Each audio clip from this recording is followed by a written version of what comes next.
Application Challenge AMAC2013. We are joined here for this opening information session with our distinguished speakers, Dr. Paris, the principal member of the Applied Innovation Institute, Dr. Aziz Al-Badri, president of the Tunisian Society of Telemedicine and EAS, Mr. Shamsuddin Morgan, CEO of Tunisia, Mr. Mohamed Ali Ouni, North African developer, Tunisia, Mrs. Lucila Morgan, Orange Mobile Development Center at Tunis, and Mr. Mohamed PhD, Microsoft Tunisia. We are here at Tunisia is kicking off the AMAC 2013 through the hosting of our engineering school, Sup'Com, of this information session. I would like to take this opportunity to remind that Sup'Com was previously involved in several similar events at the national and international levels. Indeed, Sup'Com is organizing on a yearly basis the project of the challenge that aims at encouraging our students to launch their own enterprise after finishing their engineering studies and to give them the necessary ingredients to success in it. We strongly believe that our students of today are the entrepreneurs of tomorrow, consequently encouraging the entrepreneurship earlier during their years of studies to lead their futures company to leadership. The AMAC 2013 is situated of this. The AMAC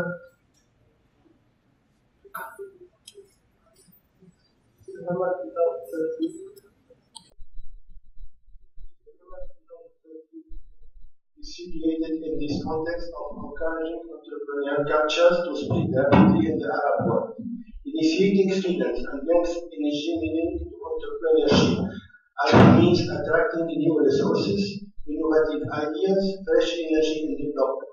This is particularly true for the ICT sector as in today's technological environment. The growth of industrial and companies is becoming increasingly dependent on the degree of innovation and effectiveness of the ICT tools that they are using. The Arab world needs more than ever to bridge the ICT gaps on mismatch in order to follow today's rapid technological changes. To do so, more on better qualified ICT engineering, researchers, entrepreneurs, and managers are on increasingly needed. As nowadays, there is an explosion of devices, smartphones, tablets, the new market segment dealing with mobile application, where the services that we use to request are performed on our mobile devices. This allows the healthcare services education. The drivers for such achievement are the key skills that our students or young engineers shall learn and use to develop mobile applications that fulfill the Arab world needs. Becoming pioneers in this domain will contribute to economic progress of the Arab world. The AMAC 13 will be an important step in implementing this strategy, and we are really proud of it. Ladies and gentlemen, I wish you a good and fruitful information session. And I am confident that the AMAC 2013 will be an important source of inspiration for our students. I thank you for your attention.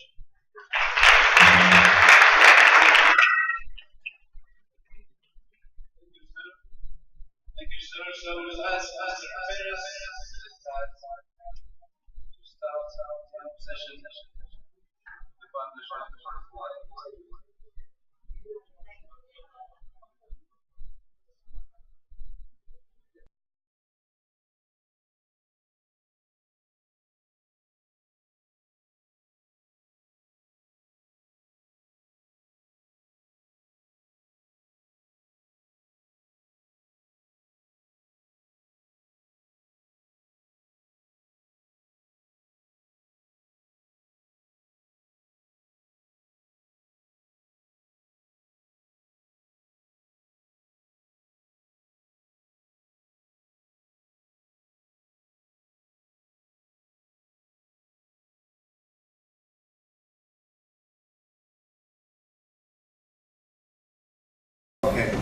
Je m'excuse, je ne parle pas très bien français et pour ça je parlais en anglais aujourd'hui. Mais tout le monde parle anglais ou comprend l'anglais? Oui? Okay.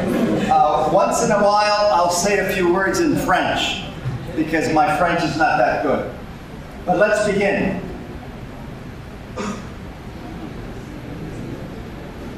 Does anybody know who this is? Okay, well, this is a guy that's a friend of mine.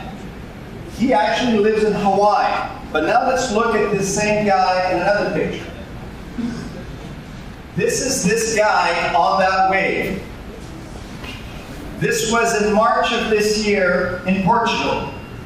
He rode the biggest wave in the world, 38 meters.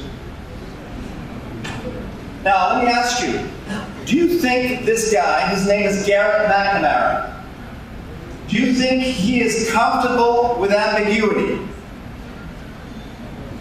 uncertainty? Yes. I mean, this guy, if he makes the wrong move off that wave, he could die. So he is very comfortable with the unknown. And that's one of the topics that I'm going to talk to you about today, because many of you are probably very technical, right? How many of you are engineers? I thought so. I'm an engineer also. So let's go to the next slide. I'm going to be talking about your comfort zone. How comfortable are you doing certain things? And how uncomfortable are you doing certain things? Because for many of us, uncertainty and ambiguity, not knowing what's going to happen, takes us out of our comfort zone. So let me tell you my story, because I think it's a good idea if you understand how I developed, because you might be able to relate better to that. This is 1968.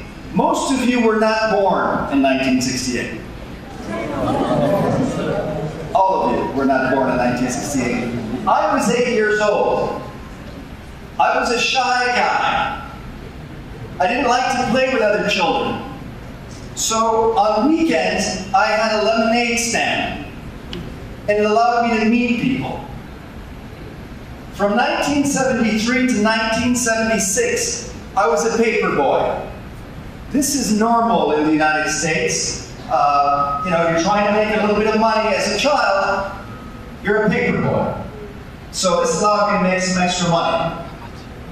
Now, this is not a picture of me, but I looked like this because I had long hair and I had glasses.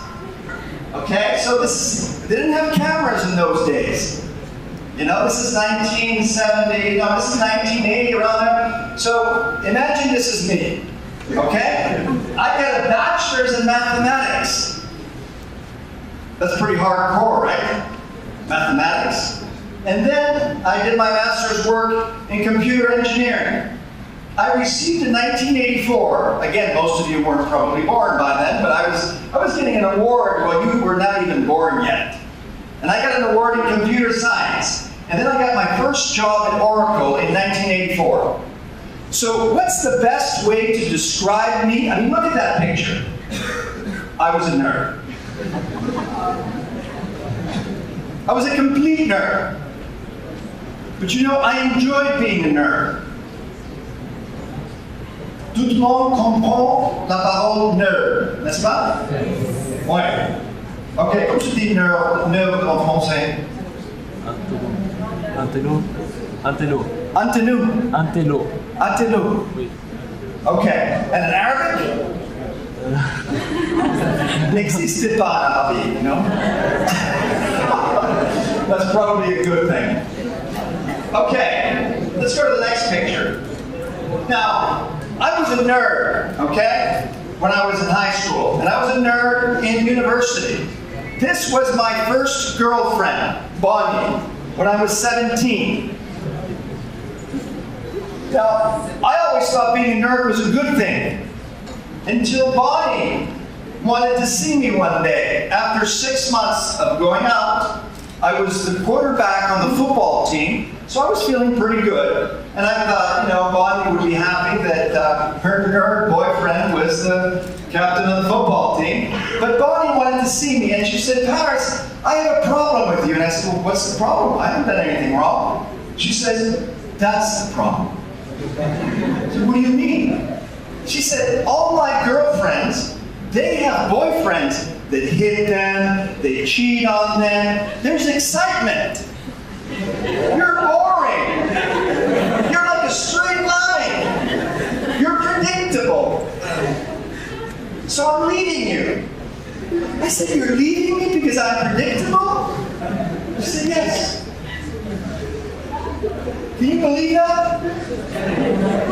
Yeah, the women probably believe that, right? Well, that was the first time that I realized that being a nerd was not a good thing sometimes. Because I hated uncertainty, so I was predictable. Because I was trained for a predictable world.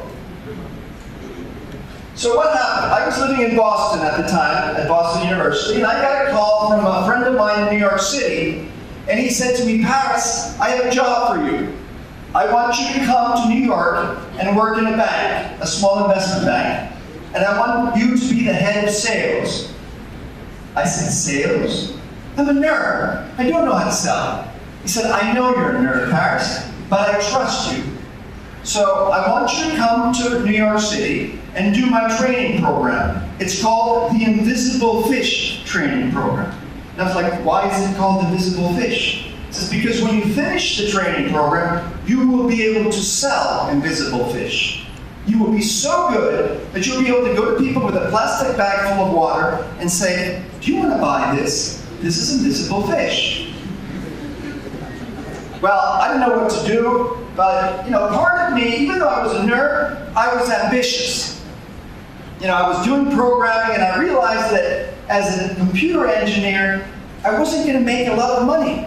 If I wanted fulus, I would have to get out of there. Halas, no more programming. I'd have to go to New York City and discover the business world. So I did that. I packed all my bags and I went to New York City and I started this training program. Now it was amazing because I thought I'd be going to a training program that was very formal. So I put on my suit, the nerd there with my suit and everything. And Andrew says to me, the new boss, he says, Paris, for the telemarketing part, you don't need a suit. You need jeans and a t-shirt. And he took me to a room about this size. There were about 100 people on the telephone selling encyclopedias.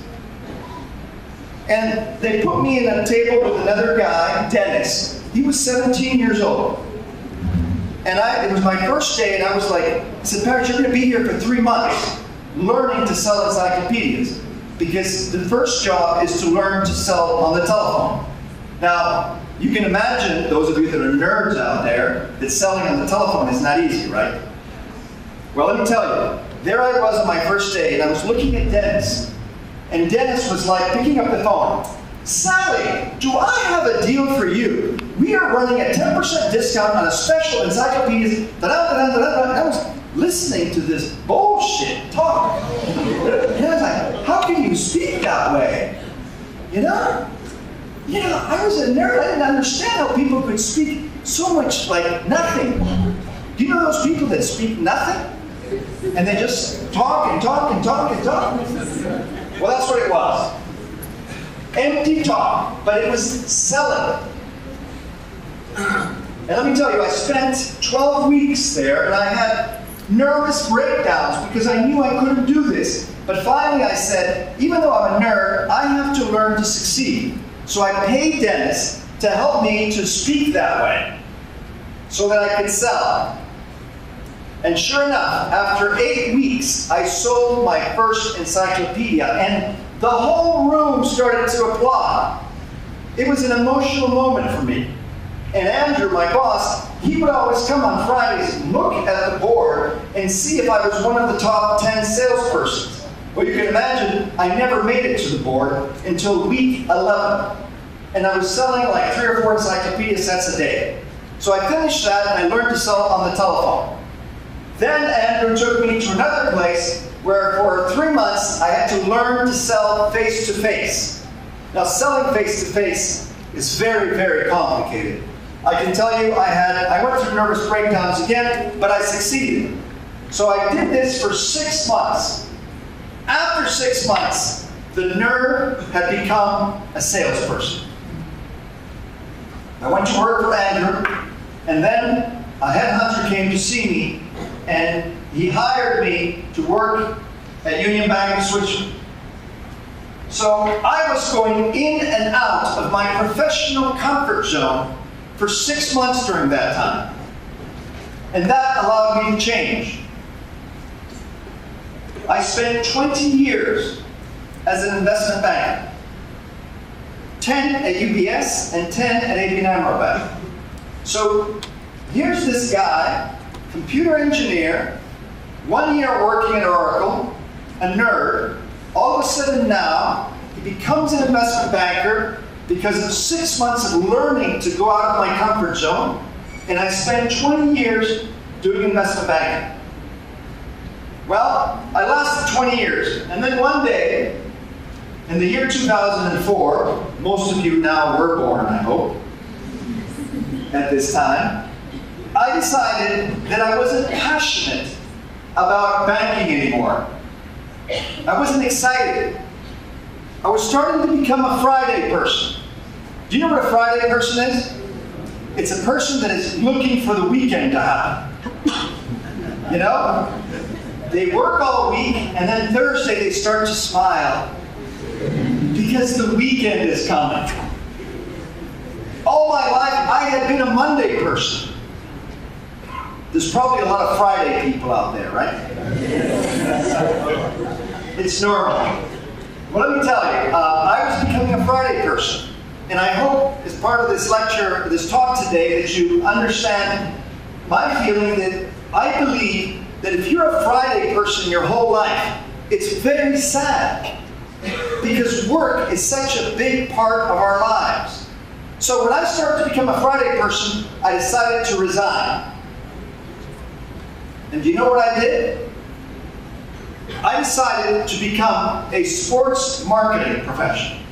Now, I knew nothing about sports, but I received a phone call from Japan from a client of mine who said, Paris, I need someone to bring a big football team to Japan. Can you find me someone? So all of a sudden I said to myself, this is it, this is my opportunity. When you have an opportunity, you need to take it. And I took it. In 2004, I took the Valencia football team to Japan. They were the champions, the UEFA champions in Europe that year. And this actress in the middle here, remember the movie The Last Samurai? This is the actress. I brought her from Japan to Valencia so it would become famous. So, believe me, I was making much less furus now. As a banker, I was doing really well. But now I was an entrepreneur, doing sports. I didn't even like football because, you know, I'm too tall to play football. But there was a little bit of money in this. But I did such a good job in 2004 that in 2005, 6, and 8, I took Barcelona to Japan. Look at the smile on the nerd's face. I was happy again. I was a Monday person again. So the banker became an entrepreneur. I had 5 companies as an entrepreneur. I was an entrepreneur from 2003, 2004 to about 2008 or 9. 5 years, 5 companies. The sports marketing company I started, I sold that. An advertising agency, failed completely. I lost a lot of money with that. A video game, I lost a lot of money with that. A renewable energy company, that never went anywhere. And then a software company, very small, that I sold as well. So for 5 years, I became an entrepreneur and I failed half the time. And almost lost all the money I had made as a banker. But then I discovered my new passion. Being a professor. So some people think it's very strange that every time I change careers, I make less money. Think about that. When I was a banker, then I became an entrepreneur, and now I'm a professor. Professors don't make a lot of money, believe me. But you know what? I'm a Monday person. Nothing makes me happier than being here with you all. Because it's by sharing the idea of becoming an entrepreneur that you get gratification. And being a Monday person is about having gratification for what you do. Now, to do a PhD, which is what you need to become a professor, I need to find a subject. So I decided to study the type of person that I was when I went from Boston to New York. I was a nerd, but it's not this. I wasn't studying nerds really. I wanted to study people who have a small comfort zone professionally, that have trouble going out of their comfort zone. And I call these people quants. So look at this, okay? Look at this carefully. People that don't like leaving their professional comfort zones. People that struggle with ambiguity. People that are, usually they like mathematics. People that are obsessed with objectivity, that believe more information means more certainty, that have a fairly closed mind sometimes, and don't like negotiations. I studied these people in 25 different companies. For 4 years, I studied over 150 of these people. So ask yourself, are you a quant? Most of you here are probably quants, right? Look at this. Do you experiment?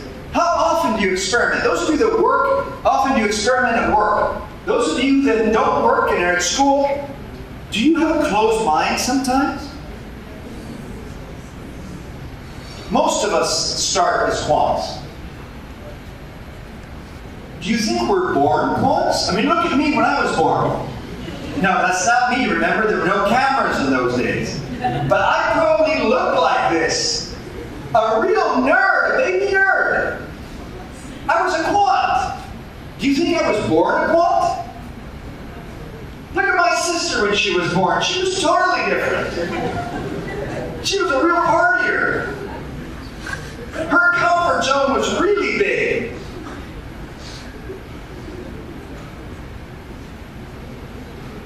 So there I was, right? I'm the baby nerd.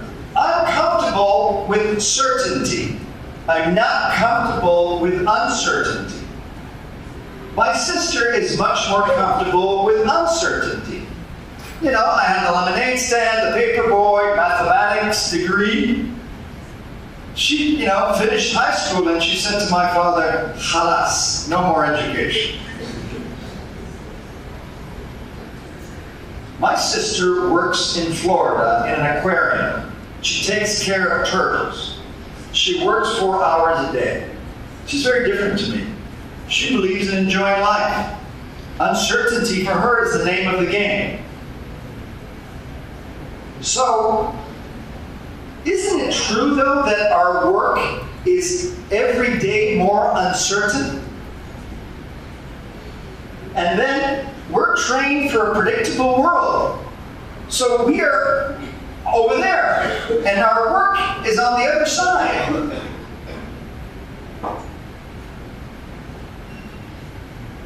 Stepping out of your comfort zone, which is what happened to me in New York, makes you more and more comfortable with uncertainty.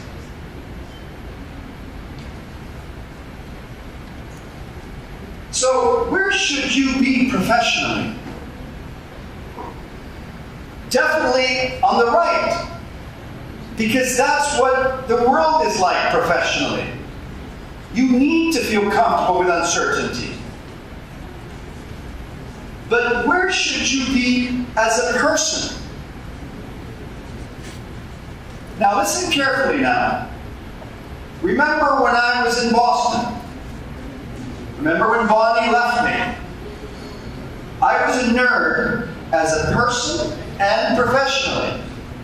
In my personal life, I hated ambiguity. I hated uncertainty. I have a very small comfort zone.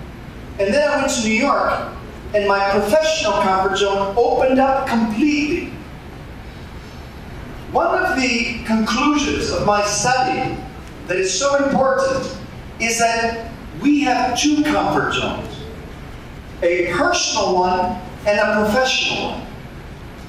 Today, I'm 53 years old. In my personal life, I hate uncertainty.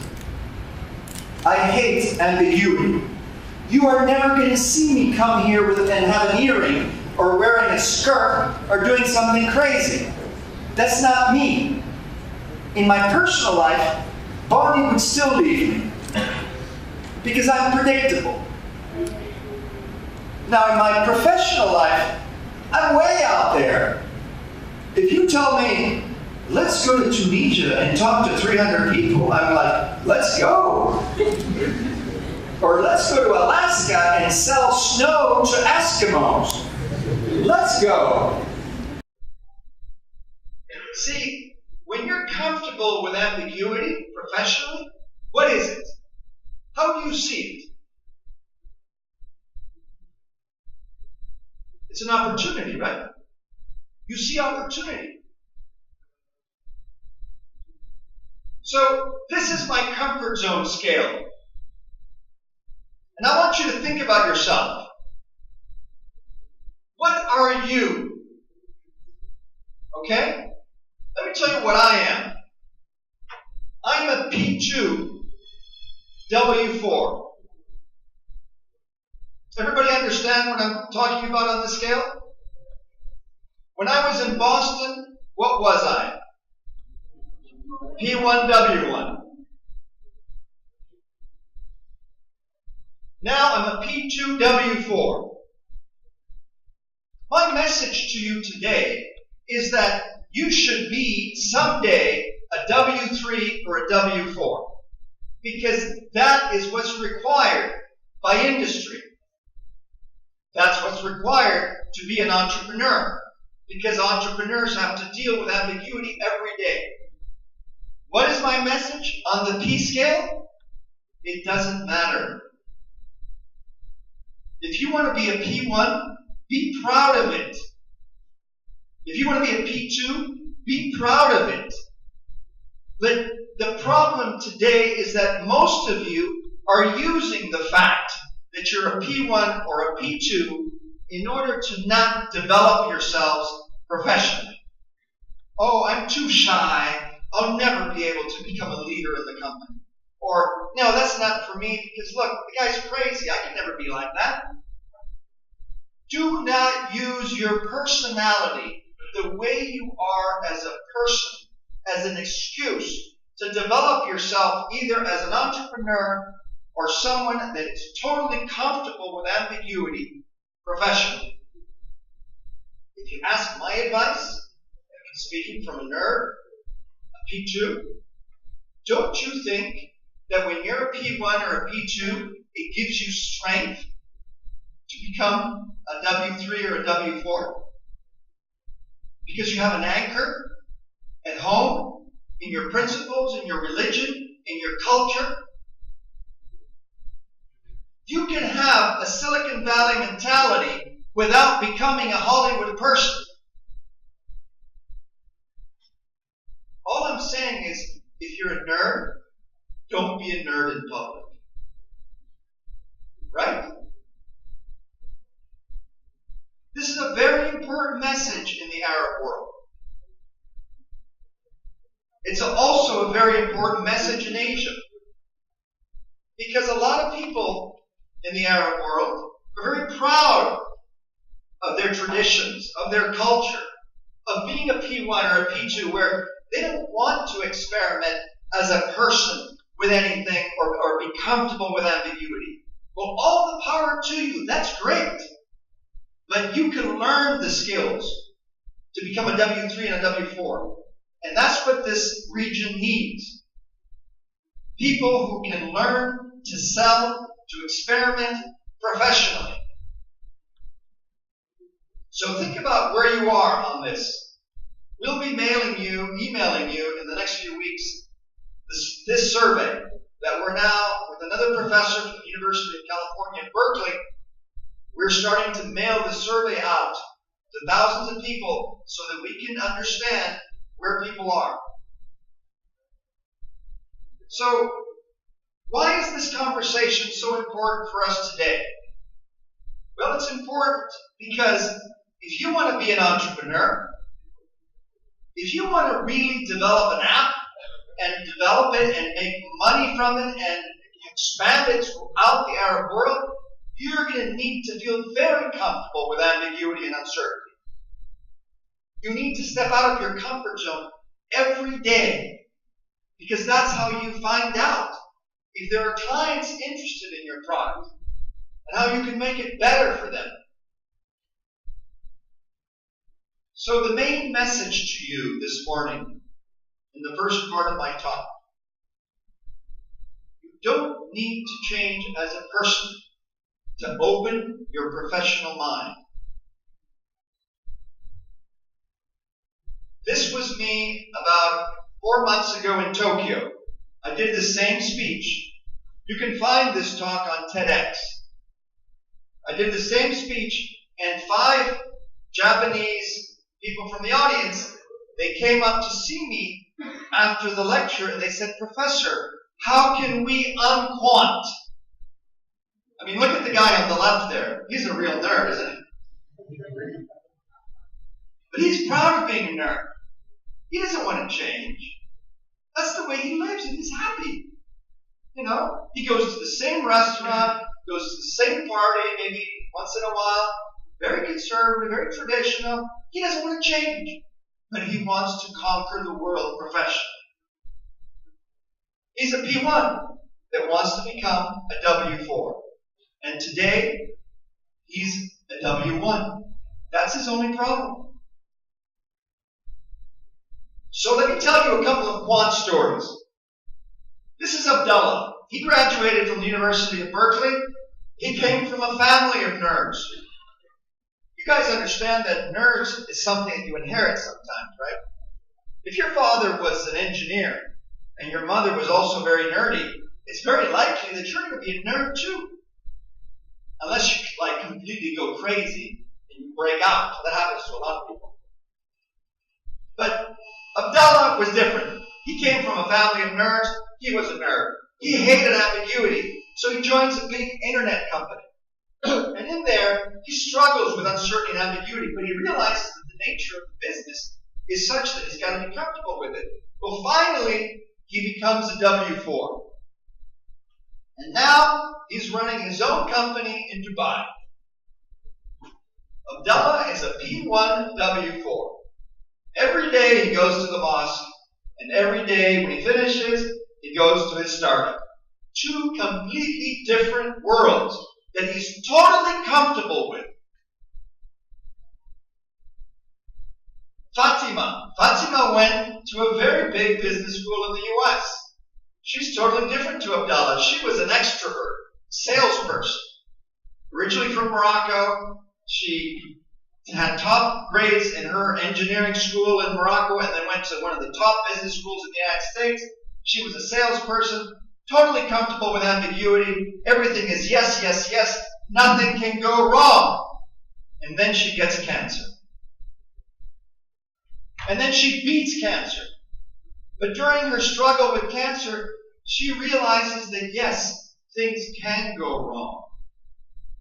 And you never know. So for the first time in her life, Fatima realizes, I am becoming comfortable with ambiguity and uncertainty. So she decides to make a difference in her life. She goes back to Morocco and is a social entrepreneur. 2 very different stories coming to a similar conclusion. So, big message. We need to unquant before it's too late. Why? Because we never know. You never know when too late it is. We don't have an expiration date on our head, like when you buy milk, you can look at it and say, oh, I still got another week. You don't know how long you have. And do you want to be a Friday person for the rest of your life? So, a lot of people ask themselves, and maybe some of you out there are asking yourself this, can everybody be an entrepreneur? What do you think? No. Not everybody can be an entrepreneur. I'll tell you why. Because, see, we can all think like entrepreneurs. That's when you're a W-4.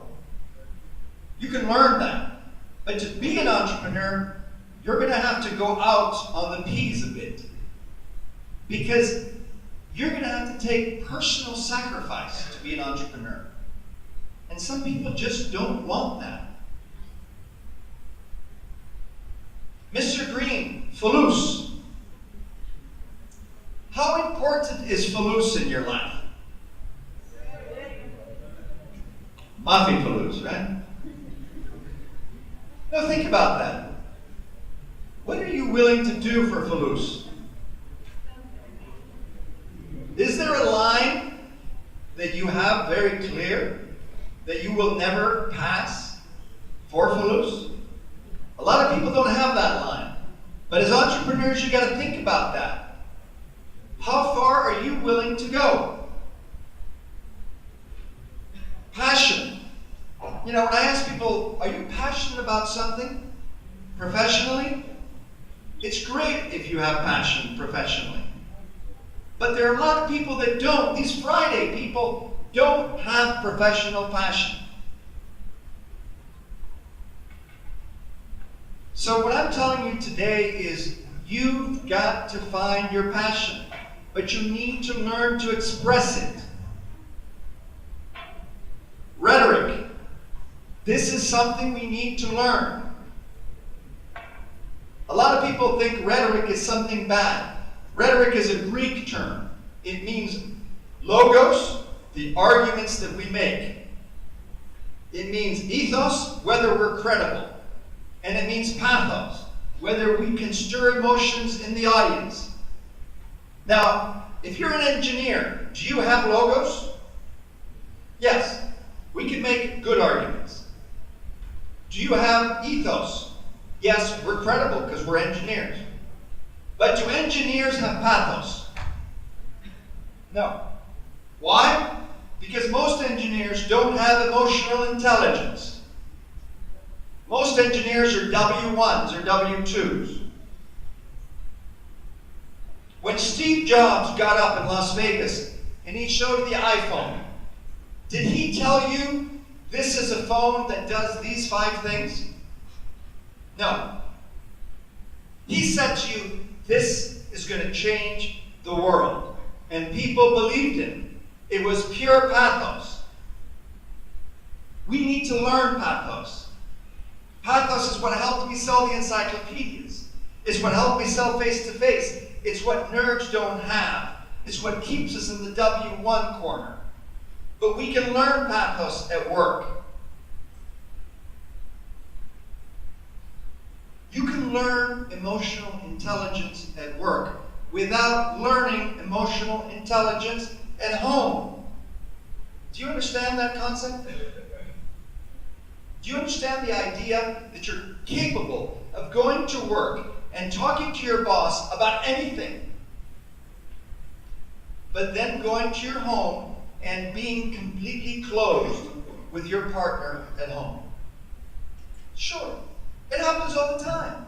It's normal.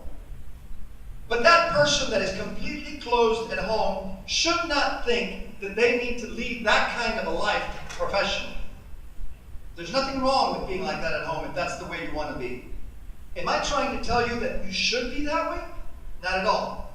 If you grow as a person or open up as a person, maybe there are things that you could do.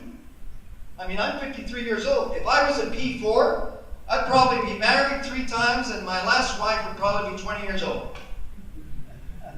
Is there something wrong with that? Probably not. In my mind,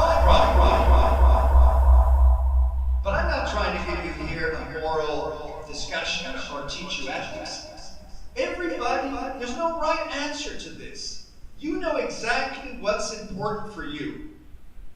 But please, don't use your culture, your religion, the way you are, your personality, to not develop yourself professionally. Because this region of the world, your ancestors deserve more. So, the first thing that you're going to be asked by an investor someday is not what you do or how you do it. It's why do you do what you do? Let me give you an example. I had last year a group of students that had developed a platform on the internet for helping people to find nonprofit organizations that can help your children. So they developed this platform. It was a search engine that allowed you to find all these nonprofits. The investor asked the student heading the team, why are you doing this? He says, well, because it's a good idea, we can make a lot of money, this and that. For 10 minutes they were talking like this, and the investor was finally, listen, you've got to give me one good reason why you're doing this. And finally the student said, well, let me tell you why I'm doing this. Because when I was a child in Valencia, Spain, my family was a very poor family, and we had a little sister with autism. And we were a poor family. We didn't have money to help my little sister. So it took my mother 2 years to find a nonprofit that could help my little sister. So I decided as a child that I wanted to create a solution for people like my mother. And do you know what the investor said to him? Why didn't you tell me that story? And he said, the student said, I didn't want you to feel sorry for me. And the investor said, I'm not going to feel sorry for you. But you see, I need to understand why you do what you do. And it can't not be just the money. Do you think Steve Jobs did what he did only for the money?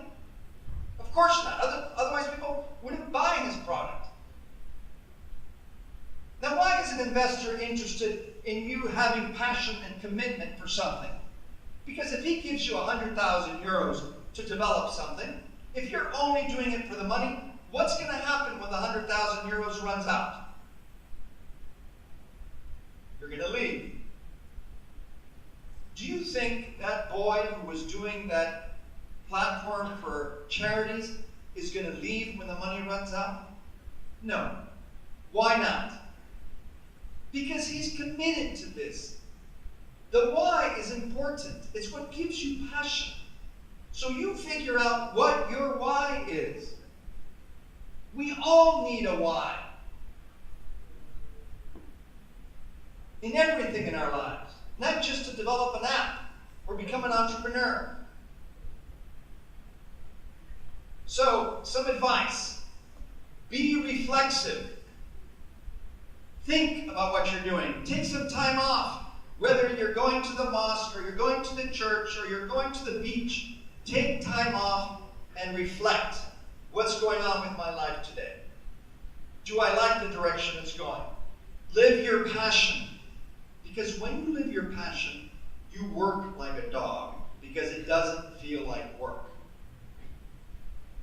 This is one of my idols, Steve Jobs. Now, his personal life was a mess, but his professional life is really something to talk about. And one of the things I love about this guy is that he continuously said to people, don't settle. Don't say mañana or I'll do that tomorrow. You don't know how long you're going to live. Do you want to have a regret? It's very likely that when you're about to die someday, you're not going to regret the things you've done on this earth. You're going to regret what you haven't done. So do not settle.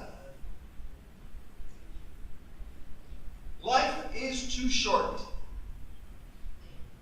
So if you can't find your passion, look harder. Thank you.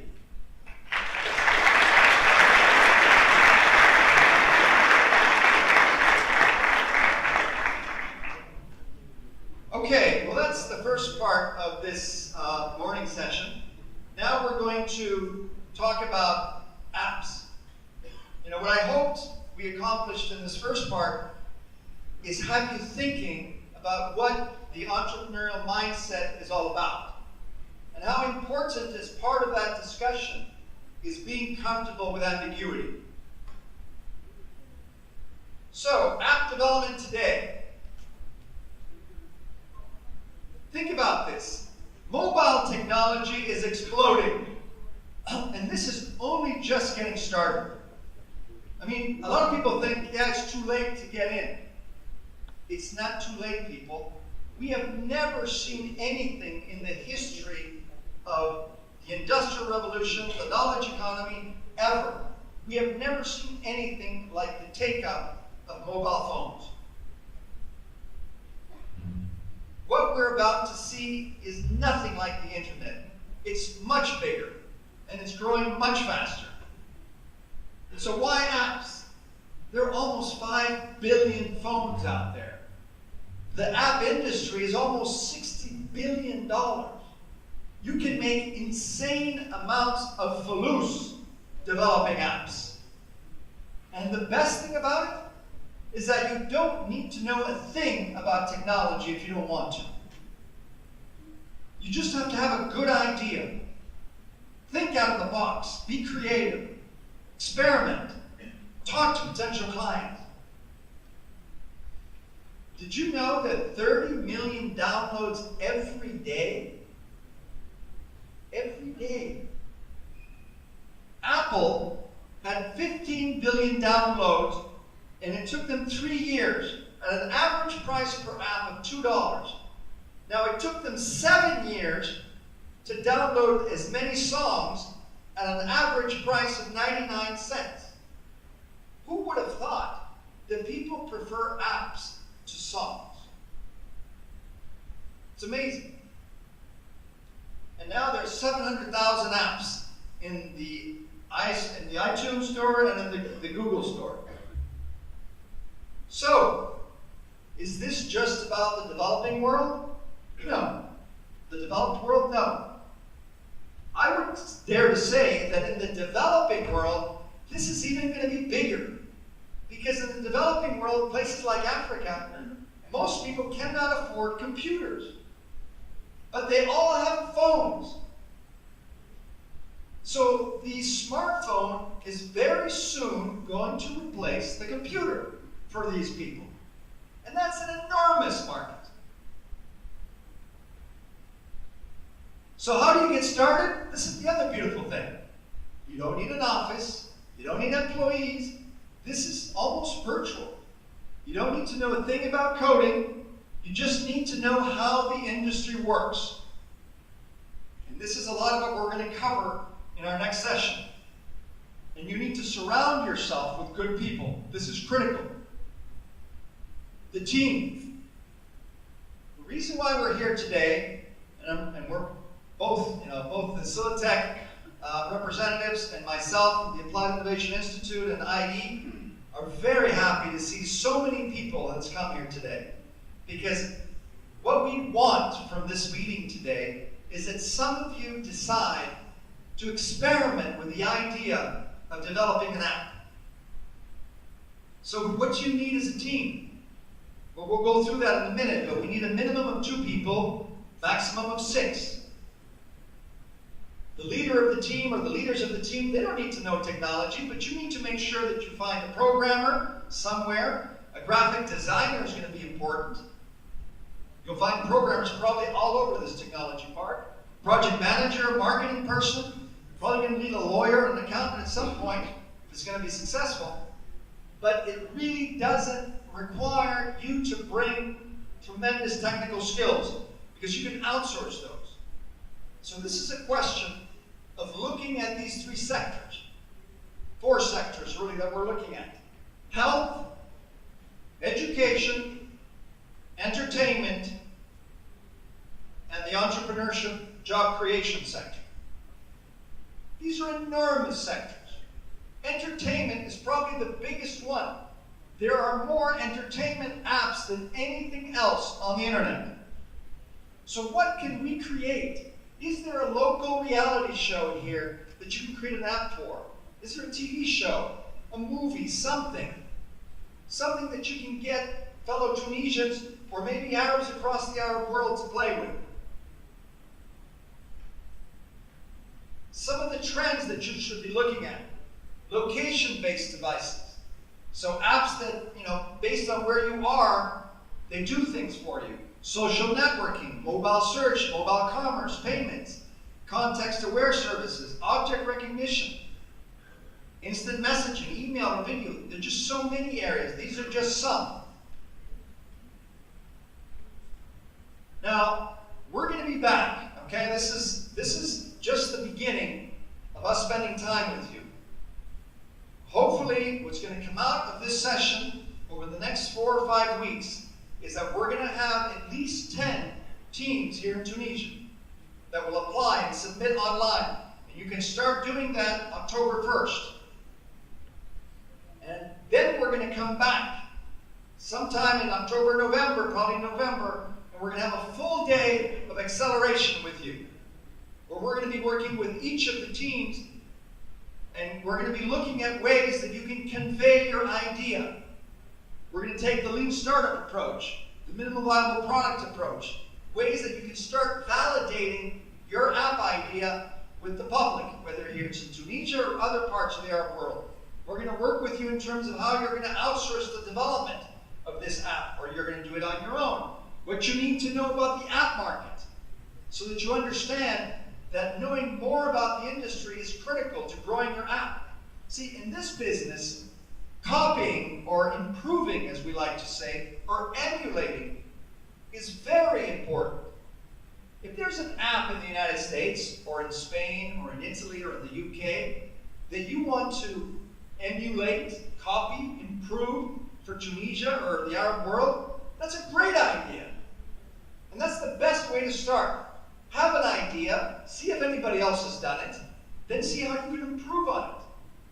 How to make money, how to grow your business, and then we're also going to show you how to get to the semifinals, hopefully, here in Tunisia, and to the final that will be somewhere in the Middle East, and then the grand final in Barcelona at the end of February. So, let me give you an example of an app. This is a student of mine at IE Business School. This guy knew nothing. He's not an engineer. He's doing the master's in digital marketing. Okay? And he calls his product ShapeBit. Next slide. So what is the first thing that you need to do when you're developing an idea is, what's the problem that I'm trying to solve? Is it that there's a reality show that everybody's watching, but no one can, play a game about that reality show when the TV is not running? What is the problem that we're trying to solve? So let's look at what is the problem here. This is Buddy. Okay? What do we see about this picture? Is it a nice picture? Does it make you feel comfortable with the idea? Is this logos or pathos? It's pathos. He's trying to make you feel good about Buddy. Now, if you have a pet, you're going to love this picture, right? Because you associate to Buddy. If you don't have a pet, you're going to be like, oh, okay, it's a nice dog with glasses. But if you're a pet owner, already he's conquered you. You like Buddy. Now, Rob and Jessica, they also love Buddy. So do you know what they do? No, they don't give Buddy drugs, but they give him candy. Jelly beans. Do you think this is good for Buddy? But they give Buddy candy because they love him, right? And Buddy loves candy. Next slide. But something happens when Buddy eats candy. What happens? He gets fat. It's not healthy for dogs to eat candy. Next slide. Now, you might think this is an isolated issue, but no, 60% of dogs in North America and Europe are obese. Can you believe that? 60% of dogs are obese. Now, why should you care if your dog is obese? Well, look at this. They live 2 to 3 years less if they're obese. emotional distress for the dog and also for the owner, right? And you spend 50% more on medical costs for Buddy. So there's a problem here. What do you think the solution is? Get rid of the dog right now. What do you think the solution is?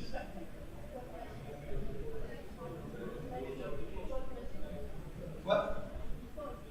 Sports? Yes, give the dog some sports. Right? Give the dog, walk the dog is the solution. So, what's the solution? The solution is an app with a sensor that you put on the collar of the dog. Okay?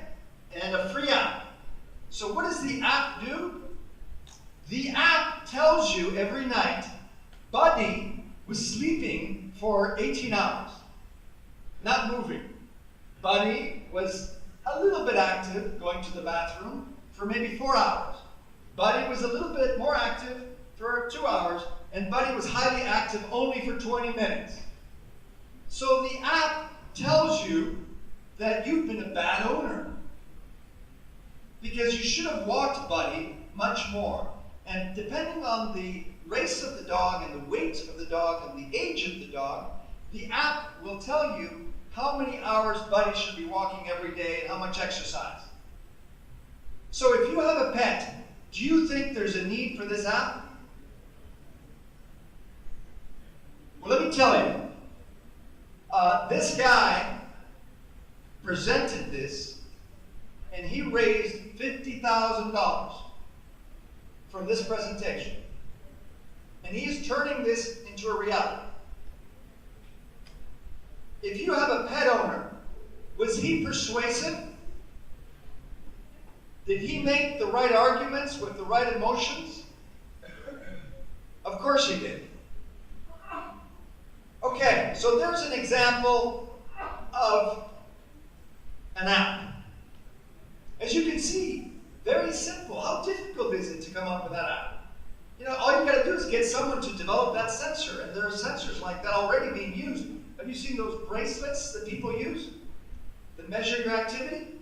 Same thing, but for a dog. So apps are very simple, people. And you don't need to be a highly technical person to develop an app. So let's talk about the Arab Mobile App Challenge and who we are. Well, for starters, the main organizer of this challenge is Sup'Com. Sup'Com is based in Qatar, and they are obsessed with job creation and entrepreneurship. They're engaged, and they are doing programs all over the Middle East to help young people find their passions around entrepreneurship and develop jobs. They have a objective which is to create over 1 million jobs in the next few years. This is their mission. They were founded in 2008 under the leadership of Her Royal Highness Sheikh Moza bin Nasser. Sup'Com comes from the word Sila, which means connection.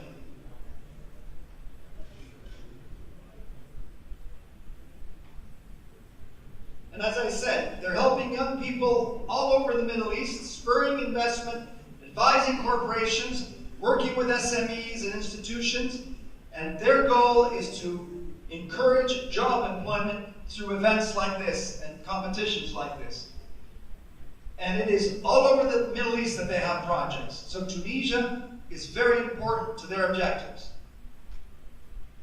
And then you have the Applied Innovation Institute, myself. I'm on the board of that. We are a nonprofit in San Francisco, and we are dedicated to entrepreneurship, and in particular, we're dedicated to organizing competitions of app development. In the past, we've been focused only on competitions in the academic world with universities.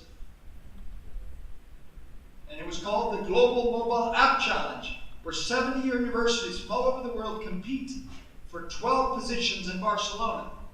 And here's an example of the type of universities from all over the world, including Egypt, Lebanon, and the like. For the first time, we're now engaged in doing regional challenges. And this is why we're here, because for the first time, and this is the first one, okay, the first regional challenge that the Applied Innovation Institute is doing outside of the academic one is in the Middle East, in partnership with Silitech. And these are our objectives. And this is the opportunity for young people, and not just people in university, but we're reaching out to entrepreneurs under the age of 30. Next. So the age group is about 18 to 30, ideally tech-savvy people, but non-tech-savvy as well. These are the 4 areas that I talked about: entertainment, education, and health, and also employability. And the pilot is going to be happening in Qatar, Saudi Arabia, Jordan, UAE, and Tunisia. And as I said, the website will be up October 1st, so you can start submitting your submissions. This is the timeline, and you'll see this online. We are going to be back here, as I said, in late October, early November, to do acceleration, but we need to get the word out. If you're interested, sign up. If you're not interested, please help us find someone who is here in Tunisia. We need to have 10 teams, at least 10 teams, hopefully more, by the time we start Acceleration Day. These are some of our corporate partners, and we're very proud to have many here in the Tunisian market. Some of them will be speaking after the coffee break. So who is this for? It's open to all applicants in those countries. The teams have to be at least 2, maximum of 6, and there should be at least 1 student who's a resident of one of these countries. So that means you can also bring people from other parts of the world to your team. Under the age of 30, and the focus areas, as I said, those are the areas. Now the other thing, if you're an existing startup, that's fine as well, as long as you haven't been funded by a VC. If you've been funded by an angel investor or friends and family, that's fine. What we don't want are companies that are very advanced. But if you're a startup and have an app, that's also good. These are my contact details. I'm on Twitter. I have a group on LinkedIn. I would love for all of you to connect with me on LinkedIn. I have a group called Accidental Quants, where I write about the topic that we talked about today. And we will be reaching out to you with that survey as we continue to develop statistics around it in the Middle East. With that, I think we open this session up to any questions before we take a coffee break. Thank you.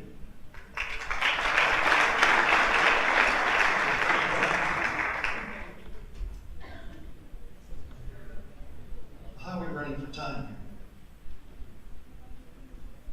I think we're right on time. No, we're not. I'm on Spanish time.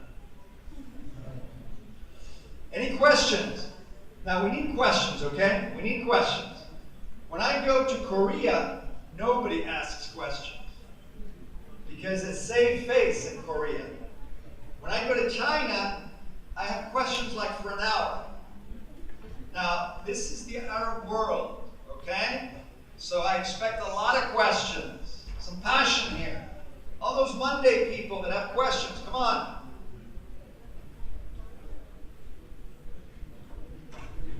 This young lady has got a microphone. You don't need a microphone if you don't want one, but please, we want some questions.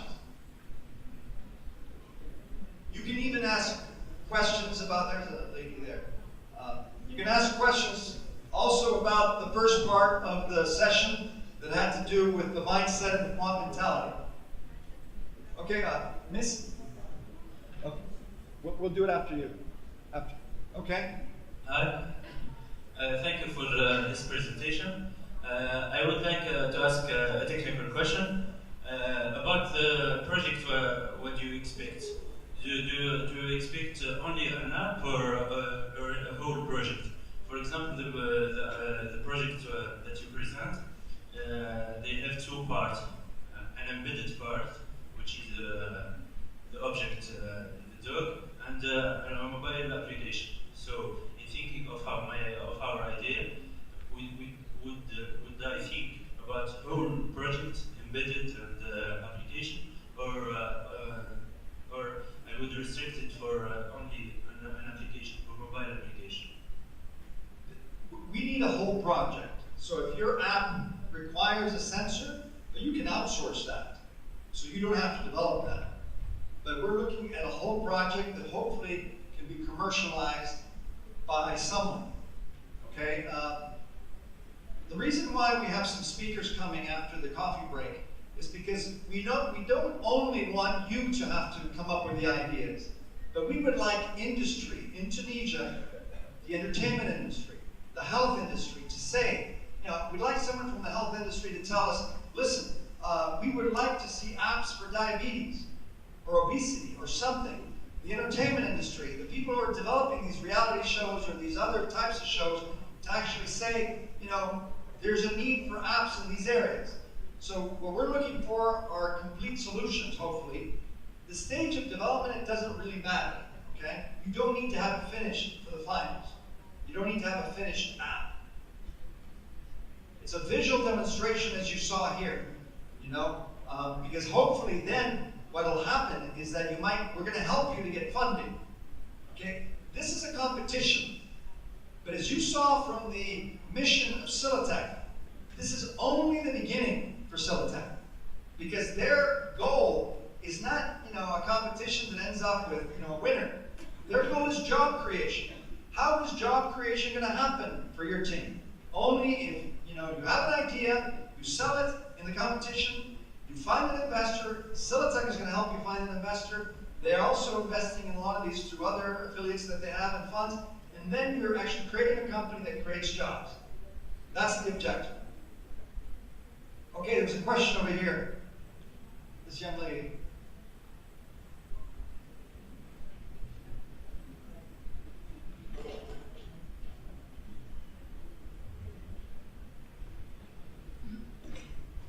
Thank you for the presentation. I have three questions. The first question is related to criteria of selections. Have you criteria that are predefined, or what is important in the project to be selected? The second question: who will do this selection? The profile of persons that will select the project, and the third question is related to intellectual property.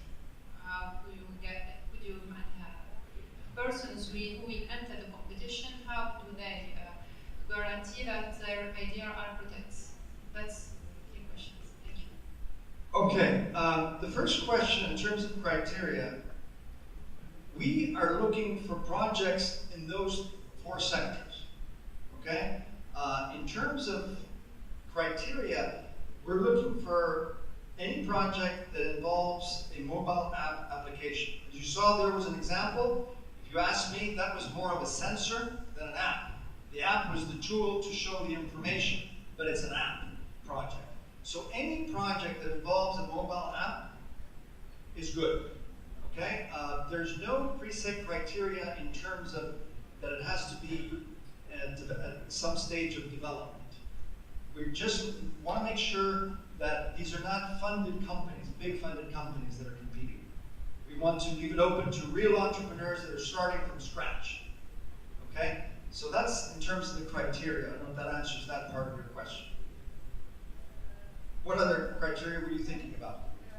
The opportunity that it becomes, the possibility that the project grows in the market. Yes, well, yeah, okay, good question.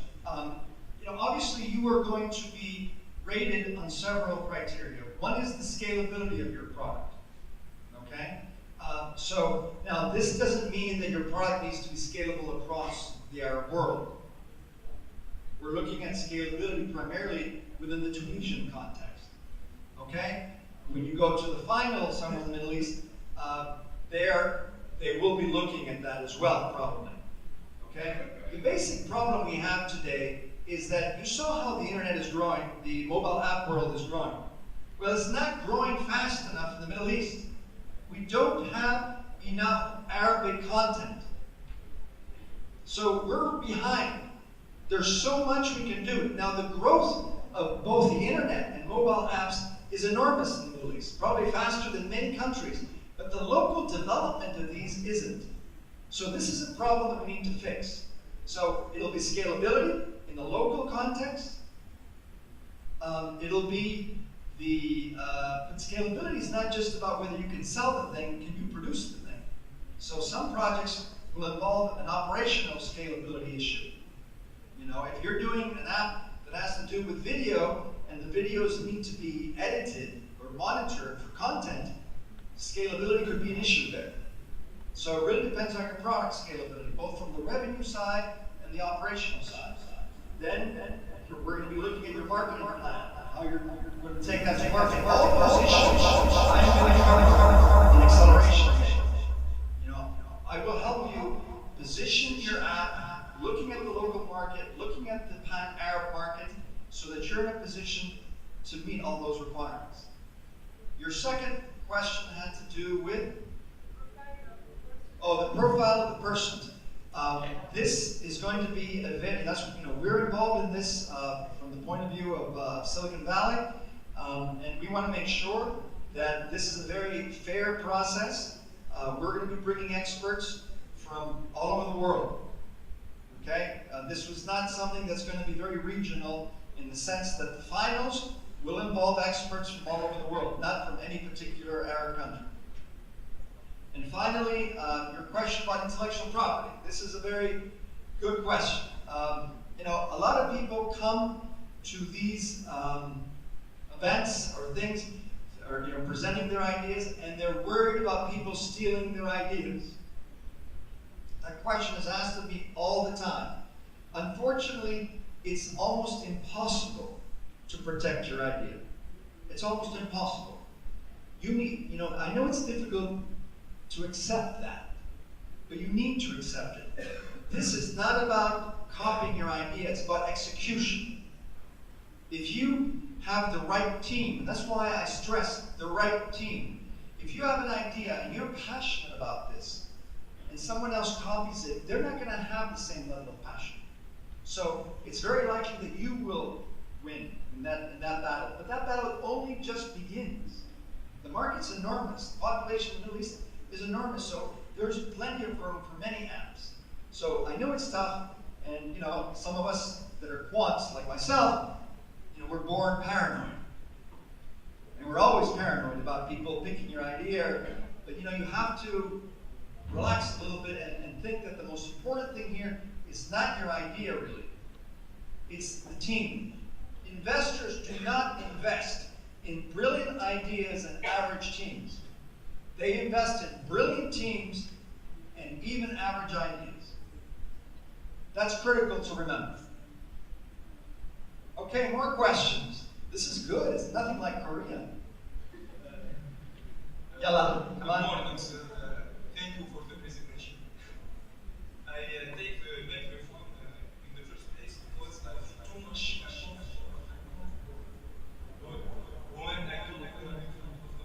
So you're out of your comfort zone, right? Yes. Good. This is very important. Every day we should do something to get us out of our comfort zone. Professionally. And he's out of his comfort zone, but we don't care. Pretend you're by your side. But I have some question about the first part presentation. So this is going to be a first. Not too much. You have about personal life. Well, personally, I can't put myself in one point to be more.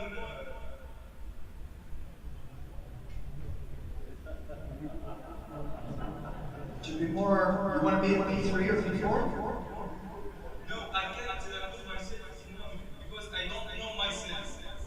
So how can you put myself in P1, P2? Okay, good question. I can't justify myself that this is good.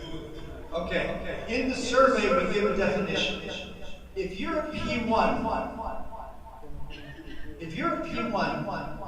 75 to 100% of the time, you feel uncomfortable with ambiguity ambiguity in your person? So I'm human. You know, when I was Bonnie left me, when I was in college, for me, the world was black or white. You know, black or white. That's 100% of the time. So there's no room for ambiguity. You know, in my personal life. So I'm D1. Now, I understand gray a little bit, not too much, but I accept maybe a little bit of gray in my personal life. Then I'm a P2. And then, you know, if you're a P3, you know, let's go bungee jumping. Let's go. Or, you know, you're a P3, you explore more. You say yes more to situations. And don't think bad. It doesn't always have to be related to the bad things in your personal life. But it's just about being comfortable with that. You know? When I travel, I go to the same restaurant every time. And people are like, why don't you explore, go to different restaurants? I know, I like it. Why should I change? You know? I don't like leaving my comfort zone. So, yes, I think you're D1. Be proud. More questions. Okay, here's one.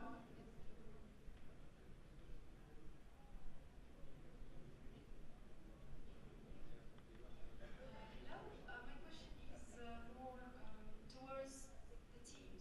How can we form the right teams? You probably mentioned this word, the right teams. Yeah, good question. This is where I turn to our professors here of the engineering school and any other people that can help us. Also, the gentleman from ProInvest is going to talk later this afternoon. You know, what does the ecosystem here look like? And where do you go to meet teams? You know, we're now going to have coffee, and this is a networking event. So talk to each other. See if you find people that have common interests. That's the first thing you need to do, is talk to other people. But then, as I listed there, you need to find a graphics designer, programmers. I mean, this is a technology part. There's no easy answer to that, but it is extremely important. There must be networking events here in Tunisia for startups or entrepreneurs, accelerators that are starting. It's not easy, but and I don't know how. Maybe this is something we could talk about with Silitech also. Is that as part of this function, we create some sort of bulletin board for team building, so people find each other. That could be an interesting way to go about that.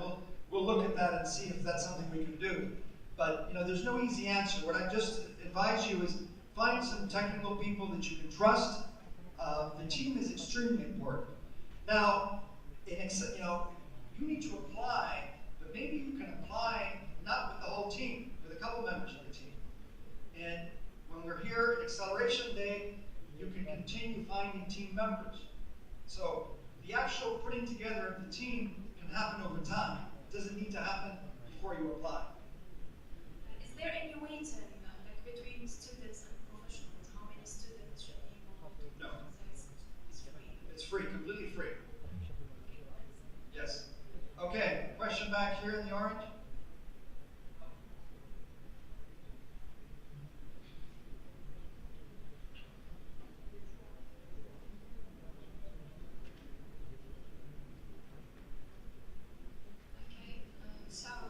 First, I have to congratulate you that for this fully pathos speech.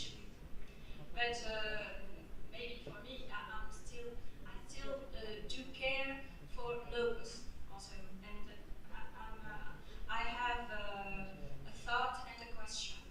Okay. First, a thought. I think even when you talk about personal and professional certainty zone, I think you are still thinking straight-minded, because maybe there is some mitigation. I don't think personally that we can fully talk about personality and professional personality really divided. I think there's some mitigation, mysterious mitigation in between. Then my question will be about really, in fact, I noticed that when answering to my friend there, you said that you were waiting for projects, and I'm asking you whether you are really aware that you are addressing mainly students which aren't in which don't have enough tools to build a full project. So are you proposing for them a service, special services for incubating their ideas, and for example mentorships, some sessions to help them take their ideas from this stage to further stages to build projects properly? That's my question. And finally, I can't go through this. I do have two narratives about the speech. First, I think it's unfair to say that mobile market is becoming much greater than internet, since these mobile users are also, you are talking about smartphones, they are also internet users. So it's somewhere unfair and really callous. Second, in my point of view, what makes people feel uncomfortable with uncertainty, and we're talking about the Arab region. I don't think it's neither religion, neither traditions. It's, from my point of view, it's much more about new consumption culture, which is prototyping our attitudes and making us think just to become like X or like Y, and not ourselves. It's not about, I think it's not about our religion, either our traditions. And in this way, I think the speech could be, match more Arab region while talking about this prototyping culture much more than religion and traditions. Thank you. Okay, good question. Let me answer all of those. Shh, quiet, please. Number one, I totally agree with you. It's not a complete separation. There is mitigation between the personal and the professional. If you learn to negotiate at work and you become a good negotiator, are you going to take a little bit of that to your home? Probably. It's a skill that you've learned. So you cannot separate completely. But what you should never do is use it as an excuse. They're not connected, is my point. Okay? I'm not saying that there's no connection, but what I'm saying is many people actually believe that they're a P1 and they have to be a W1. And that's what I'm trying to stop. There is a connection. There always will be, because you can't be totally separated. Your second point about the project. What I meant here is not that he hasn't had a finished project. He has to have a project. What stage of that project, I don't know. You saw that example I gave, okay? What we could not accept is someone show up with the app without the sensor. You have to come with both of those because the sensor is important for the app. Now, where you are in the development of that app and the sensor, you don't have to be. So that's why I know I'm talking to students here. That was the intention. Students and young entrepreneurs. You don't need to come with full developed projects to this competition. That's number one. Number two is, yes, we're going to help you through mentorship, identifying accelerators here. As I said, Silitech's interest really begins after the competition in terms of helping you?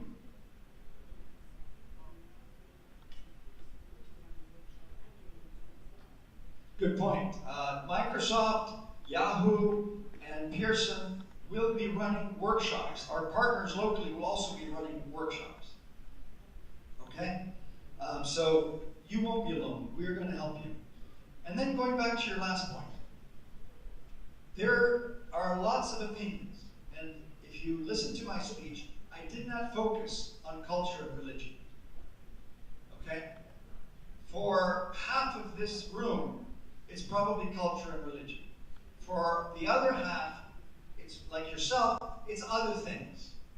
For all of us, it's something different.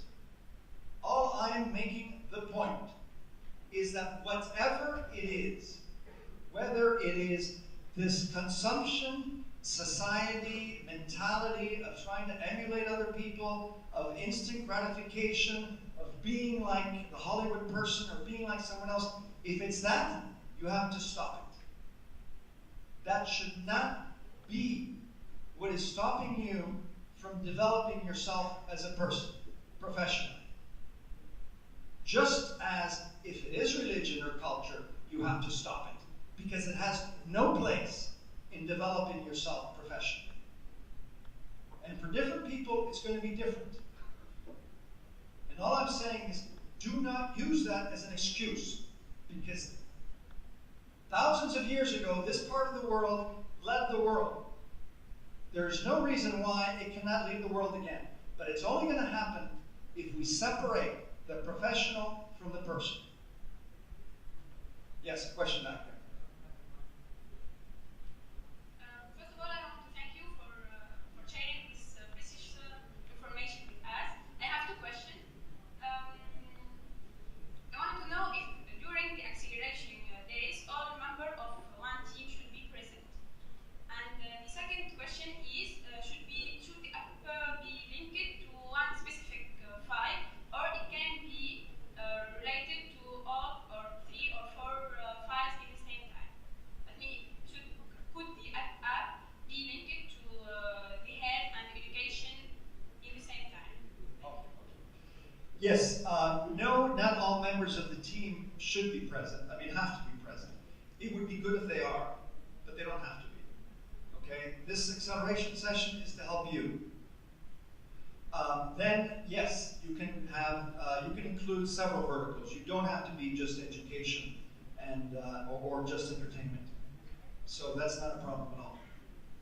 Yes, question at the front here.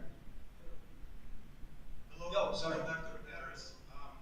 My question to you is that, so you mentioned there are 10 teams that are going to be selected to go to Qatar. Based on that, you said that there are 4 categories, main categories: health, education, and job. The fourth one I don't remember. And Employment. Employment, okay. So are you going to, based on these categories, are you going to select, for example, 3 to go with health and 2 to go with... No. We're going to, it'll be an open selection. Okay, and the second question, for example, I came up with an idea.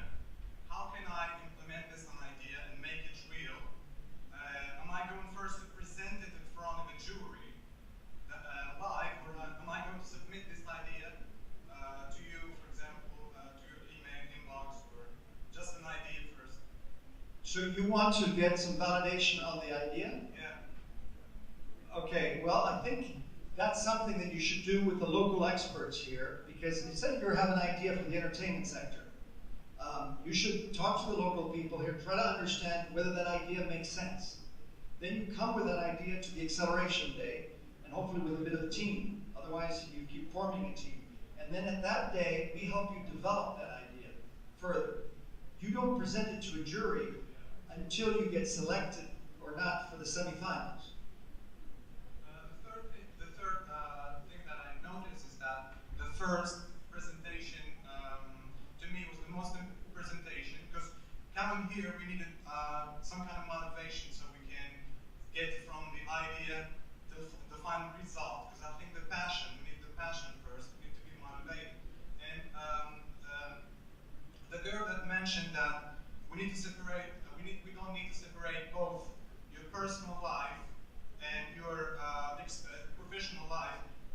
by separating them both, we can guarantee that we don't inject our beliefs to other people, and this way we can promote. It's better to promote your own ideas without forcing them to others, if you know what I mean. Well, I'm not saying that necessarily, because let me give you an example. If you're building an app that has to do with your beliefs, you might have clients for it. There's nothing wrong with that. I'm not trying to say that you shouldn't build apps that, you know, push your beliefs. If there's a market for them in education, educating people about something, you should push that. Okay. My message today, and I think this is I think there was a misunderstanding here on the young lady's part. I'm giving the opposite message to the message that I think you got in one sense. I'm actually saying that you should keep your beliefs. You should reinforce them. There is nothing wrong with keeping your traditions, your religion, your everything, but still developing yourself professionally. We can be P1s and P2s. I have my beliefs, you know, and just because you don't actually see them out in the open, like you might in another culture, it doesn't mean they're less strong than yours. But I'm a P1 or a P2, so I'm very strong in that. But what I'm saying is we should all be W3s and W4s, professionally. And this is why this message is important in Asia also, where a lot of people, and less so sometimes in Europe and the United States, because people are losing their beliefs in many of these places. And then, you know, they're moving towards P3 and P4, and there's nothing wrong with that either, but if that's your choice. But I don't want you to use your beliefs as an excuse to develop yourself professionally. Is that clear? I think it's clear, right? And I, in no way am I trying to say that, you know, your culture or your religion's a problem. On the contrary, I'm saying reinforce it, but don't use it as an excuse to develop yourself professionally, no matter what that is. Yes? Thank you.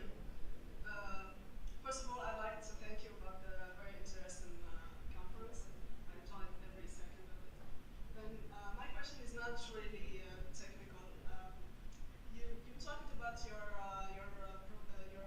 own experience, professional experience, how you changed your profession several times, and then you stressed the point that we have to have passion, express it, and follow our dreams and stuff like that.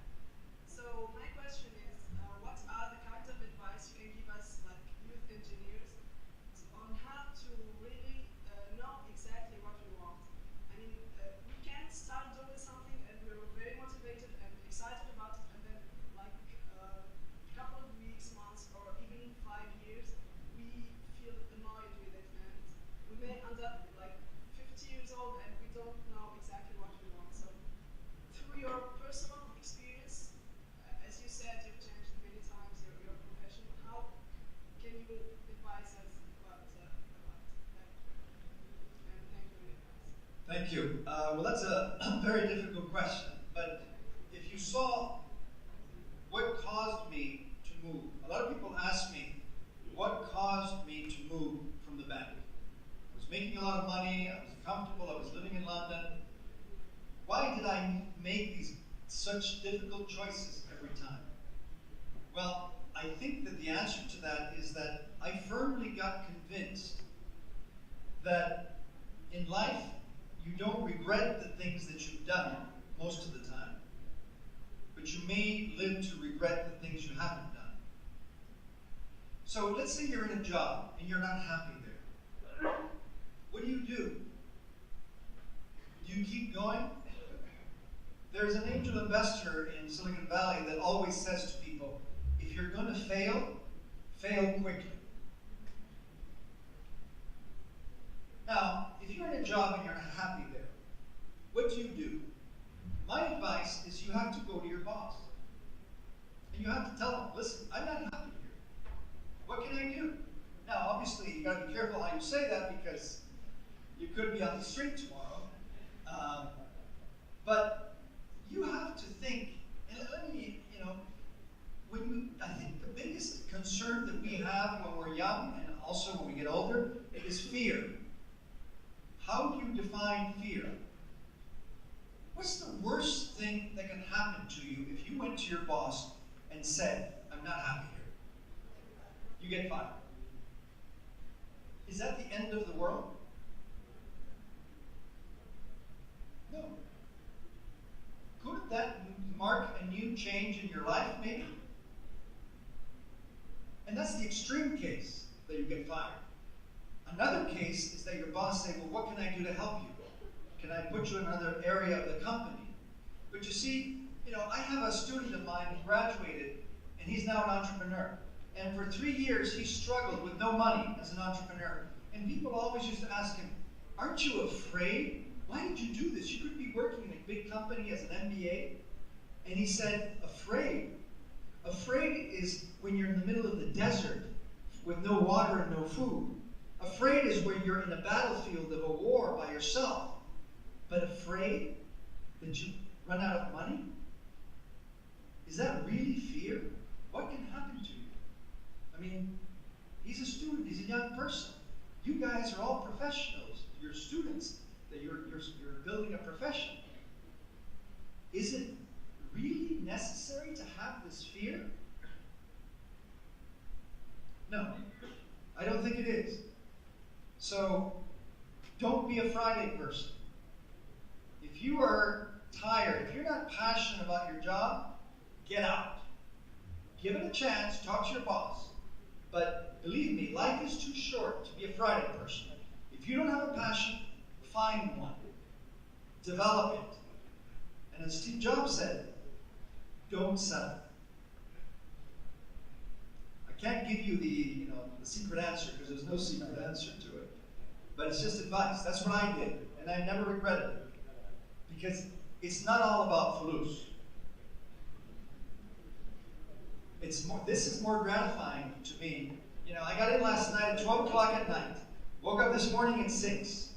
Now I'm flying back this afternoon. Do I need this? No, I don't need it. Do I like this? Do I like being here talking to you guys? Yes. That is what makes me more happy, not the money. More questions? Here. We have time for a few more, and then we're going to have to wrap up. Well, I have a question here. Yes.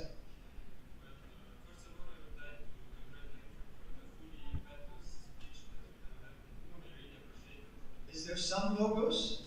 Yes. I hope so. Also having Steve Jobs as a role model explains a lot. So for me, the question is composed of 2 parts. The first one is the process of implementing ourselves, have some limits. So the damage of merging the personal part with the professional part does make a difference in the future. That's the first part. The second part is really about the entrepreneurship. If you are a businessman, isn't that good to have some more information and to be sure make a better decision than being an unqualified person? Than being a what? Unqualified person. No, unquant, let me tell you, let me answer the last question first. Unquanting doesn't mean that you don't have information. See, you guys are in a good position. If you're quants and you go to W2, W3, and W4, you don't forget your quant part. You are technical people, but you have better judgment. Because you don't make decisions based on certainty. The world is uncertain. So in order to make decisions in an uncertain world, you need to feel comfortable with that world. So you need better judgment. That's why you need to unquant professionally. So it is about having information. And the more expert you are, the better.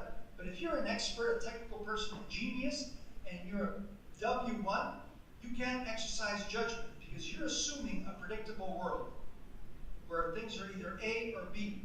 And unfortunately, our world professionally is gray. My world as a person is black or white. Am I correct in assuming it's black or white? Maybe, maybe not.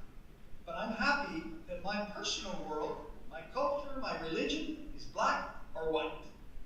Professionally, it's gray. I do not accept black or white professionally. Why? Because at the end of the day, most of what we do professionally, unless it's algebra or a mathematical formula, is gray.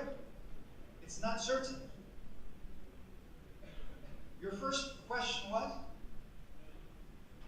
What? The limits of unquanting ourselves. I think for every person it's different. You shouldn't try to be someone else. You know, on the P scale, I think that's a personal decision. It's a choice that you make. And on the W scale, I'm telling you that you should go to W3 and W4 because this world is more uncertain and there shouldn't be any limit. But you should take your time. You know, as you saw, for me it was an extreme. I went in 6 months from W1 to W4. But that was an extreme training program. Most people take 10 years or more to do that. Okay, I just want to mention that we have 2 more questions. Okay.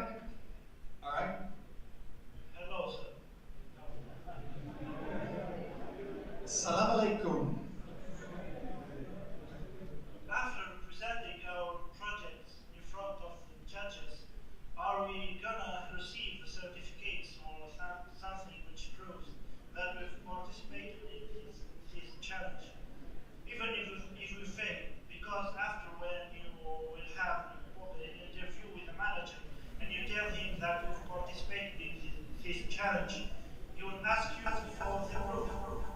Yes, yes, we'll have a very, very thorough certification. With my picture, that will say that you participated. With our signature. Any last question here? Okay, we have one in the back over there. Deep thought question in the back of the room.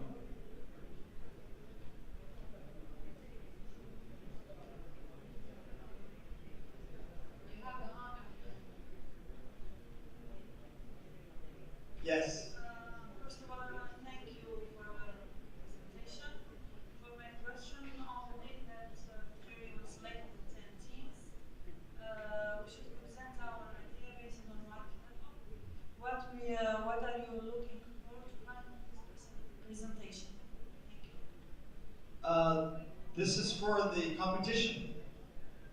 What are we looking for in this presentation is essentially, and you will learn all that. You mean to come to Acceleration Day, or to submit, or in the final? To submit. Sorry, I missed whether it's what you be required to submit, or is it in the final, semifinals? To submit. To submit, we require very little information. Essentially, we require what is the need that you're trying to solve, the problem, what is your solution, and then the team. And then a little bit about the business model. But you will receive that information online, but it's very straightforward. It doesn't take a lot of, it's not something you have to put a lot of work into. It's just a question of having an idea and having very clear about what is the need you're trying to solve, problem, your solution, how you're going to make money, how you're going to monetize this. Okay, well, I would like to thank everyone for this first part. We're now going to have a coffee break. I'd like everybody to network as much as possible. We hope that many of you will join and be present on Acceleration Day. After the coffee break, we're very lucky to have a lot of local partners here. We're going to talk about the things that they will be doing to make sure that this thing works and that you get the help that you get. And hopefully, you guys will be as excited as we are. Inshallah.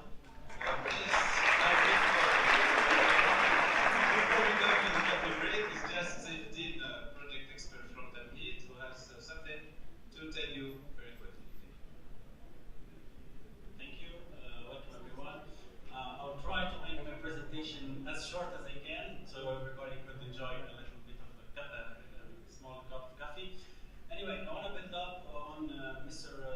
Perez's presentation when he said you have to find your passion and you have to find the job that you want to, that pushes you to wake up early in the morning and go for work and you're in a good shape. So that's why we in ProInvest and with the partnership of our partner, it's called Silatech, we are introducing to the Tunisian market a new platform. It's called Tamheed. So Tamheed is really an amazing tool to help you to discover yourself. So for example, I want to know what are my passions. I want to know what are my strengths. I want to know what are the areas that I should develop. What is the kind of career that I want for myself. So this test, it's a test. It's an online test. It's very straightforward. It's very easy. There is no math, no complicated things. It's very straightforward. The kind of example the kind of question you will find in the test are: do I like to travel? Yes, so much. No, not at all. Sometimes, perhaps, maybe. So it's really a very straightforward test, easy test to do. But when you complete the test, you will have an overview of your personality, of the career that you want to make. So this is the first part of my presentation. This workshop is also available on the coffee break and all of the day during. So you can have the test and make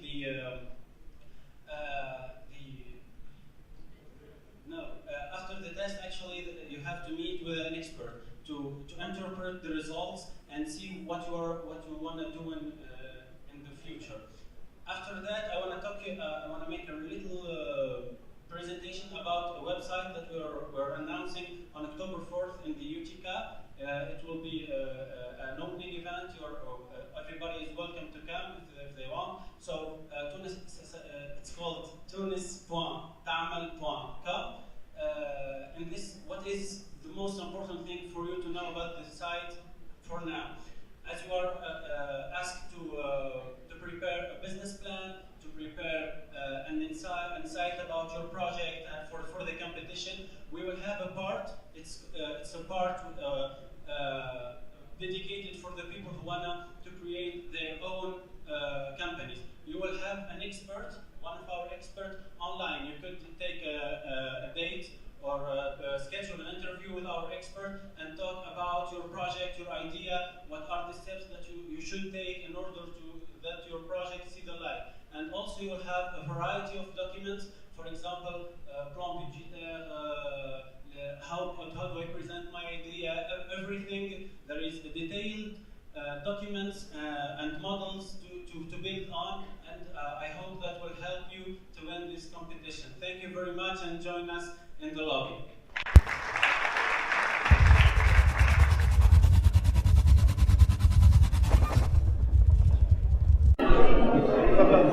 Okay, welcome back, ladies and gentlemen. We hope you enjoyed your coffee break. We resume now with the presentation of Professor Aziz Al-Matri, Vice President of the ESTH and President of the Tunisian Society of Telemedicine and eHealth. Please, sir.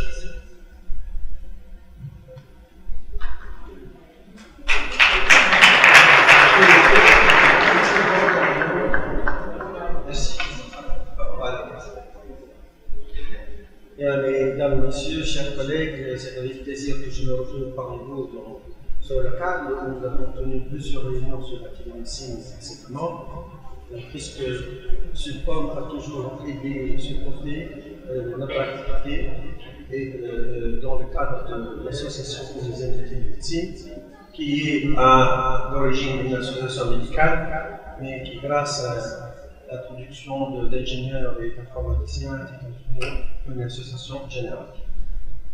Mon propos est de vous parler de la télémédecine et le thème de votre réunion, qui est à la place du mobile. Donc je pense que c'est mieux. Merci. C'est pas mieux. C'est pas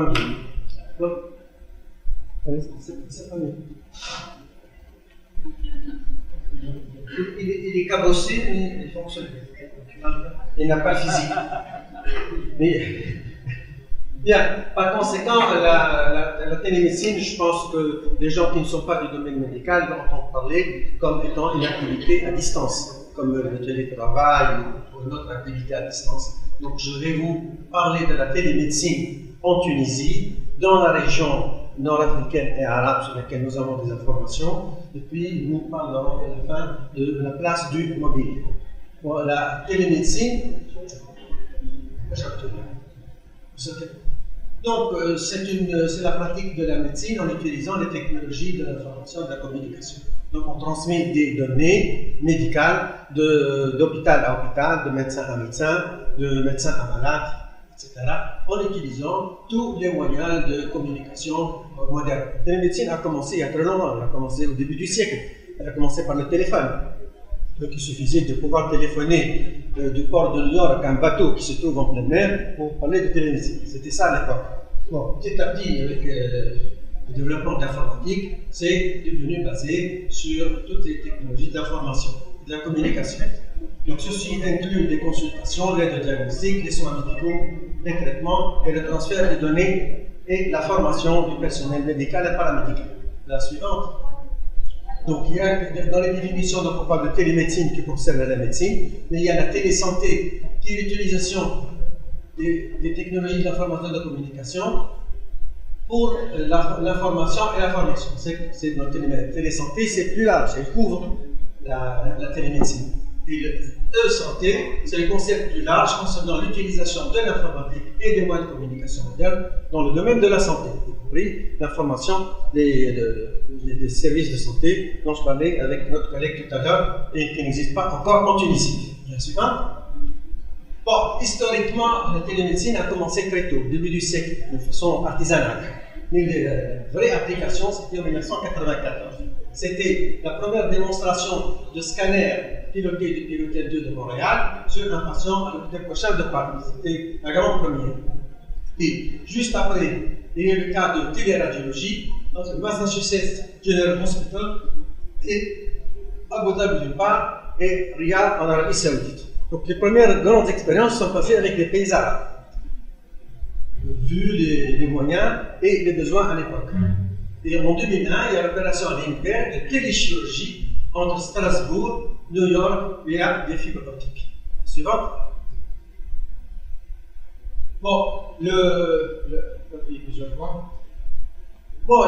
principe, vous le connaissez, c'est le principe d'utilisant des moyens de télécommunication. Donc vous avez un hôpital, un à gauche, un hôpital à droite. Cet hôpital, il fait l'exploration du malade. Il envoie ça par différents moyens de RNA, c'était à l'époque, je pense maintenant, c'est comment dépassé, les fibres optiques, des satellites, etc. Et vous envoyez l'information à un autre hôpital où il y a un expert. Donc, par exemple, vous faites une radio, un scanner d'un malade à l'hôpital 1, où vous n'avez pas de radiologue spécialisé, et vous l'envoyez à l'hôpital 2, où vous avez un médecin spécialisé qui va faire l'interprétation et vous donner un diagnostic. Donc, au lieu de déplacer le malade ou de déplacer le chirurgien ou le radiologue, on déplace l'information. La suivante. Bon, les différents types de télémédecine, la télémédecine s'applique à tout, les activités médicales, mais en particulier la téléconsultation, une consultation à distance, le télédiagnostic, la téléassistance médicale, c'est-à-dire comment aider un malade à distance. La téléexpertise, c'est demander un deuxième ou un troisième avis, c'est-à-dire qu'un médecin d'un certain niveau demande l'avis d'un spécialiste ou d'un surspécialiste. C'est comme ça que ça a commencé en Arabie Saoudite. C'était les scanners qui étaient envoyés de Riyad à Boston. Donc à l'époque, l'équipement existait, mais il n'y avait pas de gens spécialisés, super spécialisés. Parce qu'à l'époque, dans le scanner, il y a des gens qui sont spécialisés dans les tumeurs du cerveau. Il y a des gens qui sont non seulement radiologues faisant de la télémédecine, mais faisant une sous-spécialité. Donc la télésurveillance, c'est la surveillance des malades à distance. Je passe rapidement, ce n'est pas notre objet. Donc de la téléconsultation, on peut faire l'évaluation d'un patient et de données concernant entre praticiens, donc de médecin à médecin. Elle demande un second avis, c'est-à-dire qu'un médecin d'un certain niveau, donc un généraliste, peut s'adresser au spécialiste, ou l'organisation d'une prise en charge en urgence, quand il y a une catastrophe. Bon, cas concret, un accident sur la route de la Marsan, le malade est emmené à l'hôpital de la Marsan et le neurochirurgien se trouve à Tunis. Alors au lieu d'envoyer le malade faire 20 km, on fait le scanner et on l'envoie au spécialiste. C'est le cas concret. Donc ça peut se faire en temps synchrone, en temps réel, c'est-à-dire en même temps, comme en temps asynchrone. On peut donc l'enregistrer, puis l'envoyer ultérieurement. Par exemple, on fait une série de radios de thorax pour le dépistage de la tuberculose. Vous en faites une centaine et vous l'envoyez à un centre spécialisé qui la verra le lendemain, le surlendemain, sans urgence. Après, s'il vous plaît, pour la téléchirurgie, c'est plus compliqué, c'est le chirurgien qui opère, alors que notre collègue suit l'opération sur un écran par le moyen de visioconférence. Donc le conseil et le guide. Donc vous pouvez avoir un chirurgien qui se trouve à Charmicol, Warapta, et un de ses anciens assistants qui est assez diffusif, ce qui est un cas réel. Donc il n'ose pas faire une intervention tout seul, il va envoyer le malade, il lui dit vas-y, je suis avec toi. Donc en même temps que le chirurgien opère, le mentor, son patron, lui dit qu'est-ce qu'il faut faire quand il y a un problème qui n'est pas de son niveau. C'est le cas. Et puis il est informatisé. Donc quand le chirurgien opère avec des images virtuelles, montrant sur l'écran les parties invisibles du corps. Donc on peut avoir une sonde qui se trouve dans un vaisseau et qui avec une caméra. Et à ce moment-là, le chirurgien va opérer, il va faire du mouvement sur son ordinateur. Donc sur l'ordinateur, vous pouvez avoir un bistouri, des ciseaux, etc. Et ce geste est transmis à distance, dans un endroit qui n'est pas accessible. Un endroit qui fait 1 cm de diamètre ou 5 mm de diamètre. Et puis, on arrive à la robotisation, qui est une forme beaucoup plus élaborée. Donc, c'est des interventions faites à distance, des fois même sur place.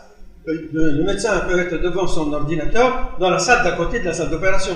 Il n'y a pas besoin, mais parce qu'il va utiliser des robots. Il va envoyer des petits instruments qui ne sont pas maniables à la main et qui sont guidés par des mouvements qui sont à distance. La suivante.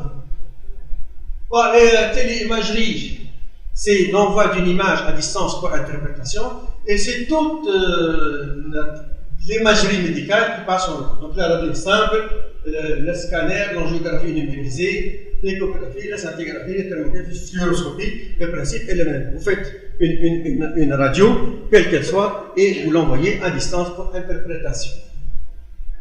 Ceci se fait actuellement, parenthèse, en Tunisie, entre Tunis et Gafsa, Tunis et Kef. Donc, c'est déjà établi. La suivante. Bon, les télépathologies, c'est de faire le diagnostic d'une lame histologique. Donc, on fait une coupe, par exemple, d'une tumeur, et on l'envoie à un collègue pour avis. Ça peut être un premier avis ou un deuxième avis. Donc, vous pouvez l'envoyer dans des centres spécialisés qui existent actuellement dans le monde. Des centres spécialisés dans les tumeurs du cerveau à Londres. Il y en a un qui est spécialisé dans les tumeurs du poumon à New York, etc. Vous pouvez avoir un avis, un troisième avis, et même plus au-delà, en envoyant les images de ces lames. Donc, le microscope peut être télécommandé à distance, c'est-à-dire que le médecin qui donne son avis peut faire bouger la lame du microscope qui se trouve à des milliers de kilomètres. La suivante. Pour les urgences médicales, et surtout les grandes catastrophes, ont une grande place, soit locale, soit internationale.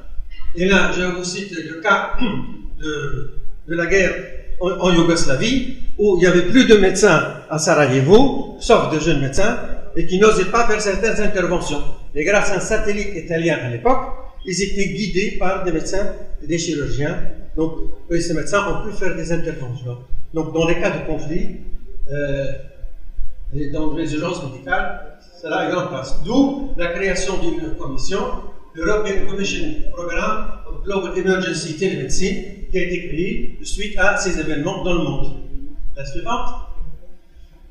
La téléformation et l'information, elle concerne trois domaines. Donc la formation à distance, donc comment former un médecin, comment former un infirmier, et surtout la mise à jour. Donc, et l'enseignement. D'où la notion d'hôpital régional lié à un hôpital universitaire, ce qui peut se faire assez facilement si l'équipement existe. La suivante. Bah, quel est l'objectif de tout cela? L'objectif, c'est faire des économies directes et indirectes. C'est la réduction des frais de déplacement des spécialistes. Donc, au lieu d'envoyer un spécialiste faire des scanners à Gafsa une fois par semaine, vous envoyez l'image et le spécialiste reste à Tunis, par exemple. La réduction des frais de transport des malades. Vous avez des malades qui, pour des lésions dermatologiques, donc de la peau, font le travail de la traversée de la Tunisie pour qu'on leur dise vous avez la gale ou vous avez un eczéma. Bon. Donc il suffit d'avoir une caméra et le malade.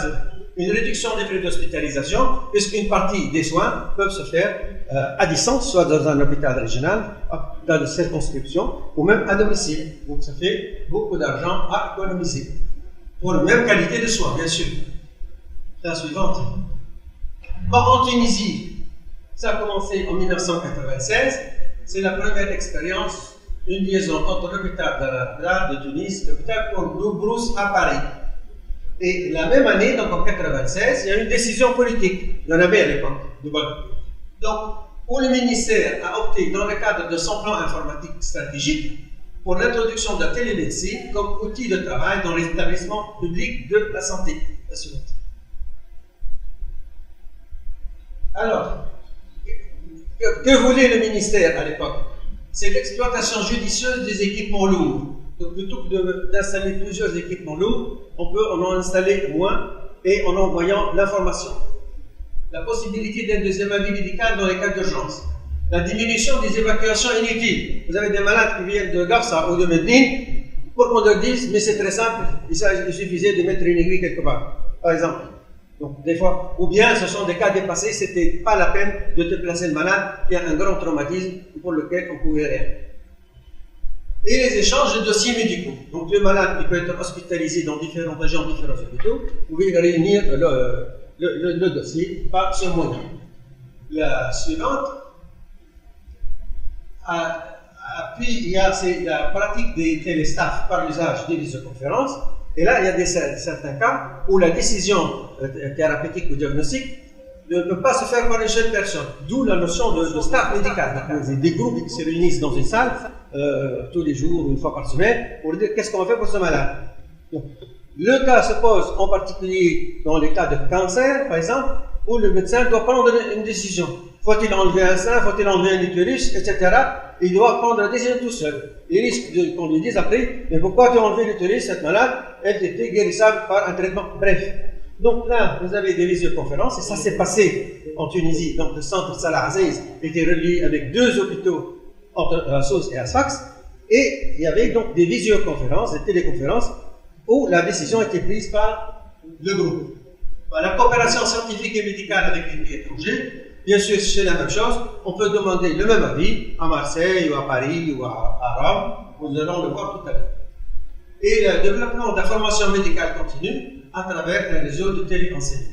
Donc tout ça, c'était les objectifs voulus par le ministère de la Santé publique à l'époque. La suivante.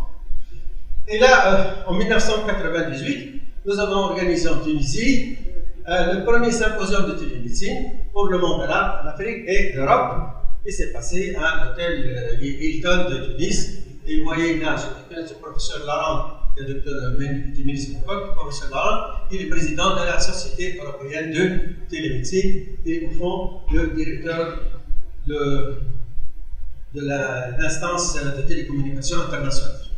Suivante. Bon, l'état des lieux fait il y a quelques années, mais la situation s'est dégradée depuis. Donc 11 sites en Tunisie, 11 hôpitaux principaux, 4 centres spécialisés, comme la carcinologie, l'ophtalmo, etc., et 6 hôpitaux régionaux. Le système a fonctionné plus ou moins, on en discutera tout à l'heure. La suivante. Les liaisons avec l'étranger, c'est Marseille, Toulouse, Nice, Rome et Naples, étaient reliées avec des services spécialisés. La suivante. Alors, l'association avec des réseaux internationaux, donc le réseau international pour la zone européenne, le projet Galenos, Generic Advanced Low Cost Trans-European Network over Satellite, auquel la Tunisie était reliée. Et là, il y a une liaison donc, entre l'hôpital de la Rapta, vous voyez là, écrit en bleu, avec différents pays, donc l'Allemagne, la France, la Grèce, la Roumanie, etc. La suivante. Le réseau international pour la zone euro-méditerranéenne, c'est l'hémisphère. C'est l'Euro-Mediterranean Internet Satellite Platform for Health, Medical Education and Research, dans le cadre de 2010, donc de la communauté européenne.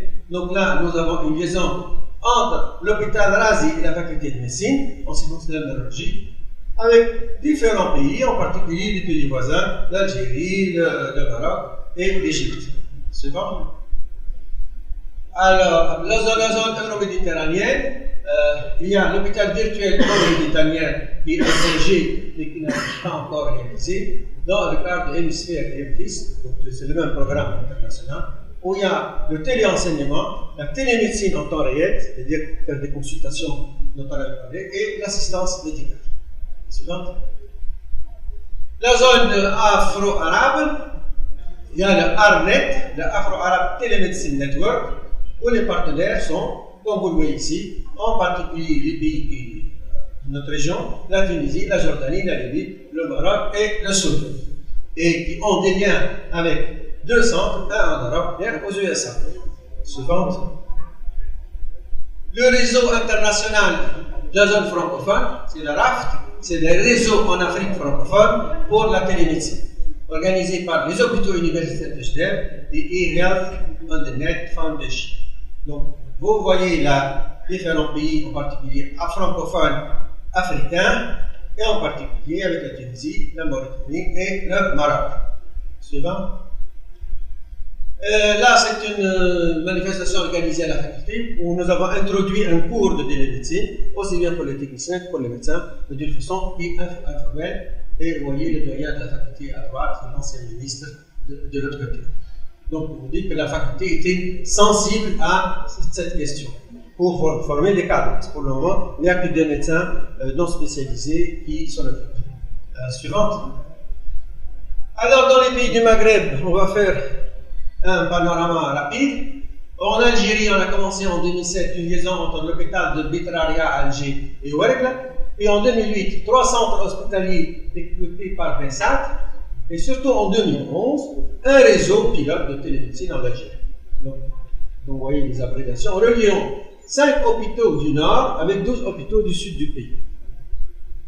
Au Maroc, c'est plus modeste jusque-là. Il y avait un programme américain de télémédecine en liaison avec Washington. Mais je crois que depuis, ils ont un peu avancé. C'est la suivante. En Égypte, il y a le Egyptian Remote Treatment Network, reliant par visioconférence en utilisant un réseau VESAT de l'Institut Nasser de maladies osseuses avec 6 centres dans des gouvernorats différents. Un service d'ambulance à l'échelle nationale et des liaisons internationales. Je ne sais pas s'ils existent encore. Et quoi, une organisation à l'Institut du pays, c'est le General Organization for Teaching Hospitals and Institute, COTI, qui a été mise en place il y a 3 ou 4 ans. La suivante. En Arabie Saoudite, on a vu que c'était l'un des premiers pays à avoir pratiqué la télémédecine dans le monde. Donc, c'est la liaison entre le King Faisal Specialist Hospital et le Massachusetts General Hospital, déjà en 1994. Depuis, ça va beaucoup avancer, il y a tout un réseau national dans le cadre du Centre Center of Excellence for Health Informatics, un centre d'informatique à l'échelle de tous les pays. Ceux qui connaissent, c'est très bien organisé sur le plan informatisation en Arabie Saoudite, en général. La suivante. Voyons maintenant la Jordanie. La Jordanie aussi, l'un des premiers pays, c'était une décision politique, c'était le roi de Jordanie qui avait décidé de créer un centre télémédecine, donc en 1998. Donc, c'est le centre médical de Roi Hussein et l'hôpital chirurgical d'Amman, et d'autre part la Mayo Clinic célèbre, le Massachusetts General Hospital, en 1998. Le problème a été arrêté faute de moyens après la mort du roi. Quelques liaisons entre cliniques privées utilisant l'Internet et des webcams, et il y a un organisme privé qui s'appelle Heartbeat pour le télémonitoring cardiaque, c'est-à-dire des sociétés privées auxquelles les malades s'abonnent pour le suivi de leur maladie cardiaque. Ils ont des électrodes et ils sont reliés à un centre médical. Si le malade fait un trouble du rythme cardiaque ou il fait une défaillance quelconque, c'est signalé à ce centre. Le suivant. Alors, quels sont les facteurs de développement de la télémédecine mobile? C'est-à-dire tout ça, normalement, c'est de la télémédecine fixe. c'est de centre à centre. Et puis est venu le mobile, qui soi-disant allait simple. Et surtout depuis 2006, il y a eu plusieurs innovations, utiliser le téléphone mobile, le smartphone, pour communiquer entre le malade et un centre. Donc, les raisons, c'est le développement rapide du sans-fil et des technologies de réseau, le développement en parallèle, d'une part, des technologies médicales et celle de la communication, qui se sont rejoints.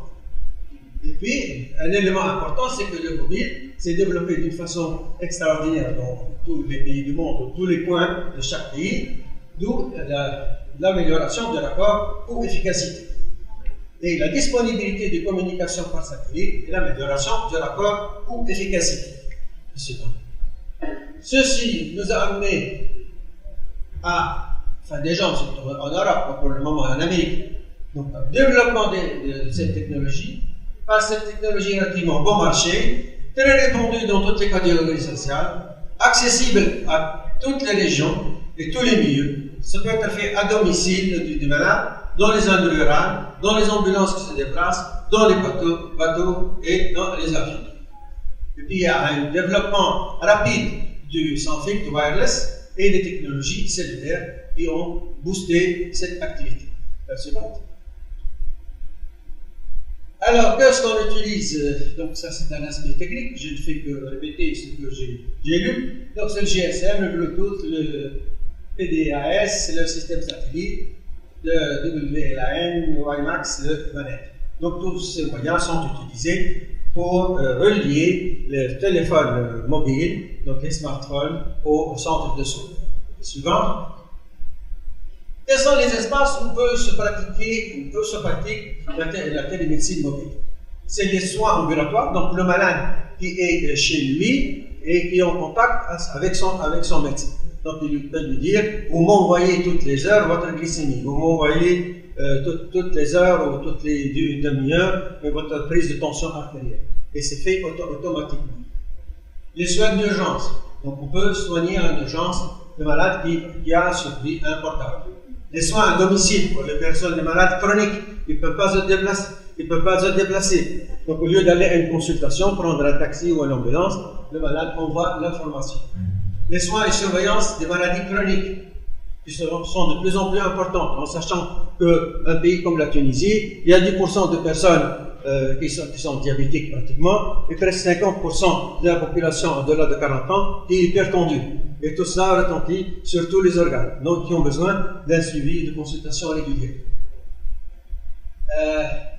Les prestations sanitaires en milieu rural, les ambulances, bateaux et avions, nous l'avons déjà dit, la suivante, s'il vous plaît. Alors, les applications de la télémédecine, depuis donc 2006, il y a beaucoup de publications dans ce domaine. Quels sont les domaines? C'est la surveillance du rythme cardiaque. Il y a des études qui sont faites aux États-Unis, en Angleterre, et beaucoup en Chine, en Corée, etc. Donc, la surveillance pour détecter les arythmies graves. Il y a des malades qui ont un trouble cardiaque et qui peuvent mourir d'un moment à l'autre. Ils doivent être reliés en permanence. Ceci ne veut pas se faire sans le moyen de mourir. Les consultations à distance des accidents vasculaires cérébraux. Parce que si quelqu'un a fait un problème, il a fait un saignement ou il a bouché une artère dans son cerveau. Le suivi de troubles psychiatriques qui nécessitent une surveillance. La surveillance du diabète, plus. C'est l'élément le plus important sur le plan pratique. Actuellement, on a des mobiles qui sont reliés à un appareil de glycémie. Donc, l'appareil de glycémie que vous connaissez peut-être chez Ogvar, etc., se branche sur le mobile et le malade se fixe avec le mobile. Enfin, dans le mobile, il y a une petite aiguille et elle absorbe le sang, elle fait l'analyse et l'envoie à un centre spécialisé. Et là, ça commence à avancer. D'ailleurs, il y a un chercheur tunisien qui sort d'ici, qui est actuellement aux États-Unis, qui est responsable de ce programme. Bon, il a été sélectionné parmi les gens de 4e année de votre école. Il est allé à Toulouse, les Américains ont vu ses travaux, sont venus le chercher, et il est actuellement aux États-Unis. Il fait un doctorat sur le pancréas artificiel qui utilise ce moyen. Donc vous avez de l'espoir. Donc le suivi du diabète chez le jeune adulte, donc le jeune adulte qui lui des variations de glycémie très importantes parce qu'il fait faire du sport, parce qu'il fait de la natation, parce qu'il mange des gâteaux qu'on ne peut pas s'en empêcher, etc. Et on le protège en faisant des surveillances par ce moyen pour avoir une glycémie la plus stable possible et protéger tous ces organes. Et enfin, la dernière découverte, c'est le téléphone cellulaire en microscopie. Vous pouvez avoir un téléphone comme un pistolet et vous avez un capteur, vous mettez le capteur et vous envoyez une image microscopique. La suivante. Donc, beaucoup de choses à faire. En Tunisie, dans les pays arabes, certainement beaucoup. Au moins la surveillance du diabète, la surveillance des hypertensions, des problèmes vasculaires, cérébraux et autres en général. Donc la télémédecine utilise les technologies de l'information et de la communication pour faire parvenir les soins de santé à ceux qui en ont besoin, même dans les grandes distances, avec les possibilités de maîtriser les coûts. Et là, c'est un des problèmes qui se pose en Tunisie, actuellement sur le plan économique et politique. Il y a des zones isolées, des zones où il y a moins de travail, mais il y a moins de soins, moins de qualité de soins. Donc, non seulement vous réduisez les coûts de soins, mais vous rétablissez une certaine équité sociale. Elle offre des avantages aux dispensateurs de soins, donc le médecin n'a plus à se déplacer, c'est l'information qui vient à lui, à ceux qui bénéficient, et le malade ne se déplace pas.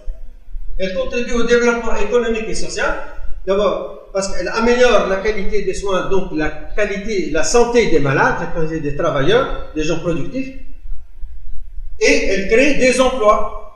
Dans l'avenir, elle fera partie intégrante de la médecine de tous les jours. La suivante. Dans les surtout dans les pays où il y a des îles isolées, comme les pays scandinaves, c'est une nécessité. Alors la télémédecine mobile, elle, est un complément indispensable, c'est la deuxième étape de télémédecine. Elle devient accessible grâce au développement des technologies cellulaires et des communications par satellite. Elle permet de soigner et de surveiller les malades ambulatoires à distance. Elle permet d'assurer une meilleure accessibilité aux soins. Et elle rend service une meilleure équité devant la maladie, qui est l'un des objectifs de l'Organisation mondiale de la santé. Il faut que tout le monde soit égal devant la maladie et la souffrance, ce qui n'est pas le cas actuel. Et je vous remercie de votre attention.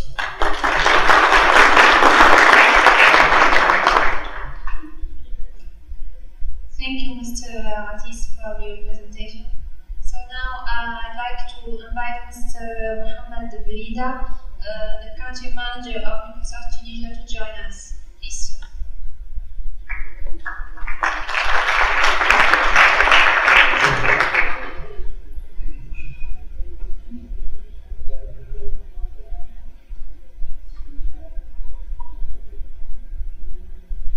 Bonjour.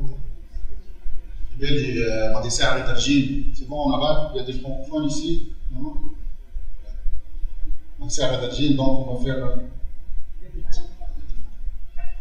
Donc, tout en étant conscient qu'on est en lunch break là, je vais faire très très rapidement. Donc, je vois un intérêt déjà de la part de l'audience. Merci Sup'Com pour l'invitation. Merci à tous nos partenaires régionaux, notamment Sinatec.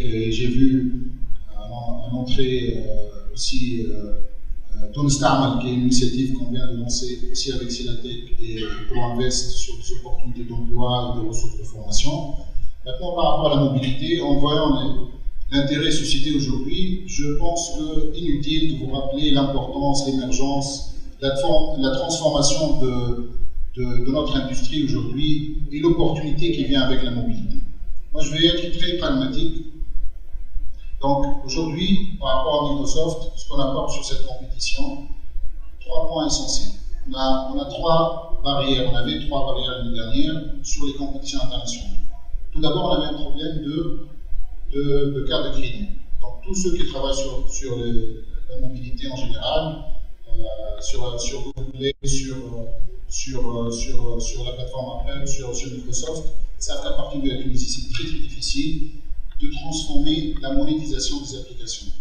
Pourquoi? Parce qu'on est obligé de créer des comptes. Ce qu'on a bien essayé de créer un compte sur les étudiants.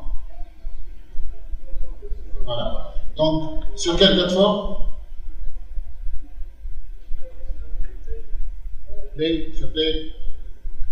Donc vous savez très bien qu'on a aujourd'hui.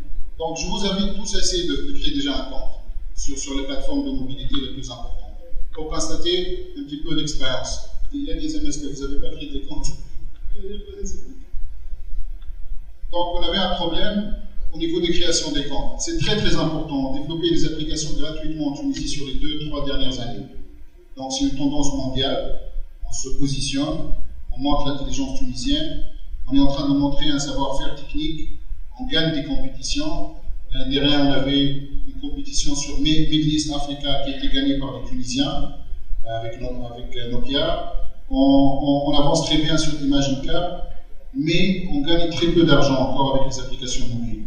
Donc aujourd'hui, ça c'est une opportunité vraiment pour gagner de l'argent. Donc première barrière, on va avoir tous les participants sur cette édition du Arab Mobile App Challenge vont avoir un accès à DreamSpark.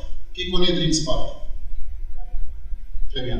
Donc ils vont avoir un accès à DreamSpark, ce qui fournit des outils qui évitent la nécessité d'avoir une carte de crédit. Donc aujourd'hui, déjà, ça vous permet d'avoir le compte. Mais il y avait aussi un autre problème. On avait un problème d'hébergement. En fonction d'un certain nombre d'architectures d'application, donc des fois, on a besoin, au niveau de l'application, d'avoir une base de données, d'avoir un hébergement, d'accéder à des données, parce qu'il y a des applications mobiles où on est capable de faire fonctionner l'application au niveau des dispositifs, soit du PC, soit de la tablette, soit du téléphone.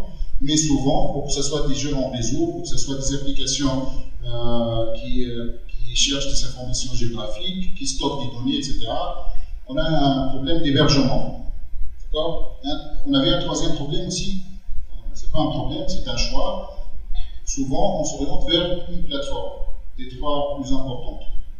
Donc, il y avait une question d'interopérabilité. Donc, l'appel qu'on fait souvent à une communauté tunisienne, c'est de se concentrer sur l'idée et de trouver le moyen de publier l'application sur les trois plateformes. Donc, en bref, avec DreamSpark, sur cette compétition, vous allez pouvoir avoir un compte. Vous avez aussi la possibilité d'héberger sur Azure, donc hébergement gratuit par rapport à cette compétition. Plus, vous avez Azure Services for iOS and Google.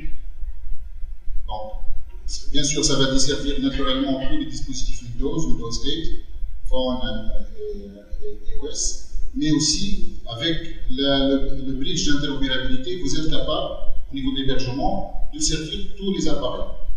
Donc, je ne sais pas si vous avez étudié aussi quelque part l'opportunité que vous avez au niveau de la monétisation. Au-delà de gagner cette compétition, votre application peut réellement devenir un projet, peut vous ramener un revenue stream.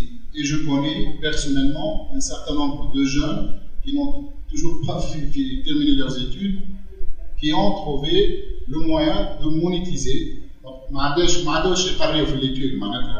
Le classique, un revenu de quelques applications très très simples, très sympathiques. Donc, c'est aussi une opportunité réellement d'avoir, c'est le message que je souhaite passer, on est en train de parler de vraies opportunités business, au-delà de l'aspect compétition, savoir-faire technique, etc.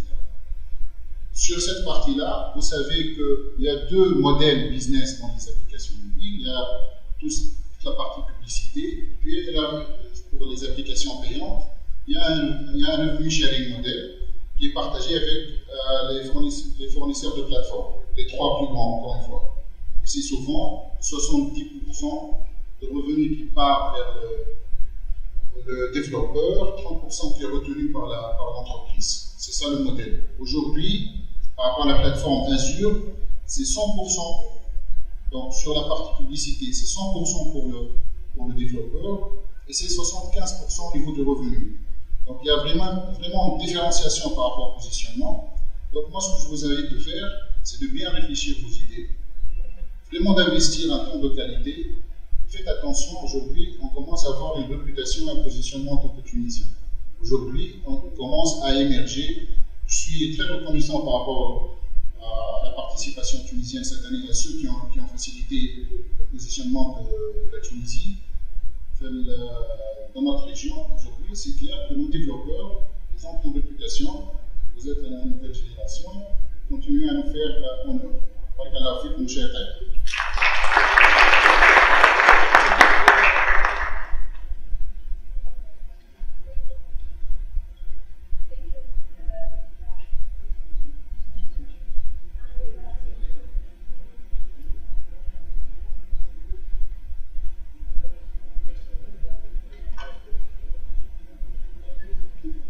Now we proceed with the second intervention from Mr. Perez. Please join us.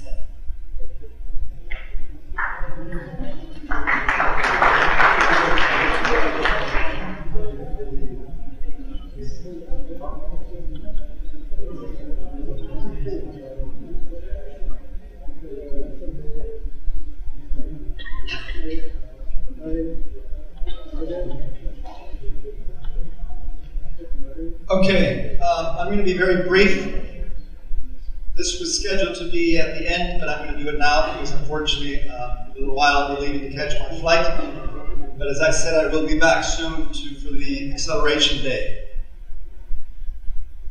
Okay, mentorship. A lot of you have been asking about how we can help you. The first line of help is here in Tunisia. And we're very grateful to have people like Microsoft and Orange and ProInvest, many others. A lot of people approached us during the coffee break, professors, academics, and also professionals that want to help in the training. There won't be a scarcity of training resources. So please, reach out to Microsoft, reach out to Orange and ProInvest. They have facilities for you, and they're free. Now, at IE, we're going to help you as well. Let me briefly introduce you IE. IE runs a venture network in Madrid every Thursday night where we pitch. We have 3 groups pitching every Thursday and all over Spain. And we place a special emphasis on teaching people how to pitch, to sell themselves, to use the pathos to get the attention.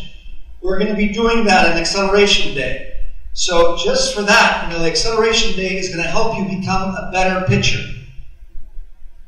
We have an Area 31, our accelerator in Madrid. There are many accelerators also all over the Middle East, and we're starting to identify groups here also in Tunisia where you can go and work on your projects.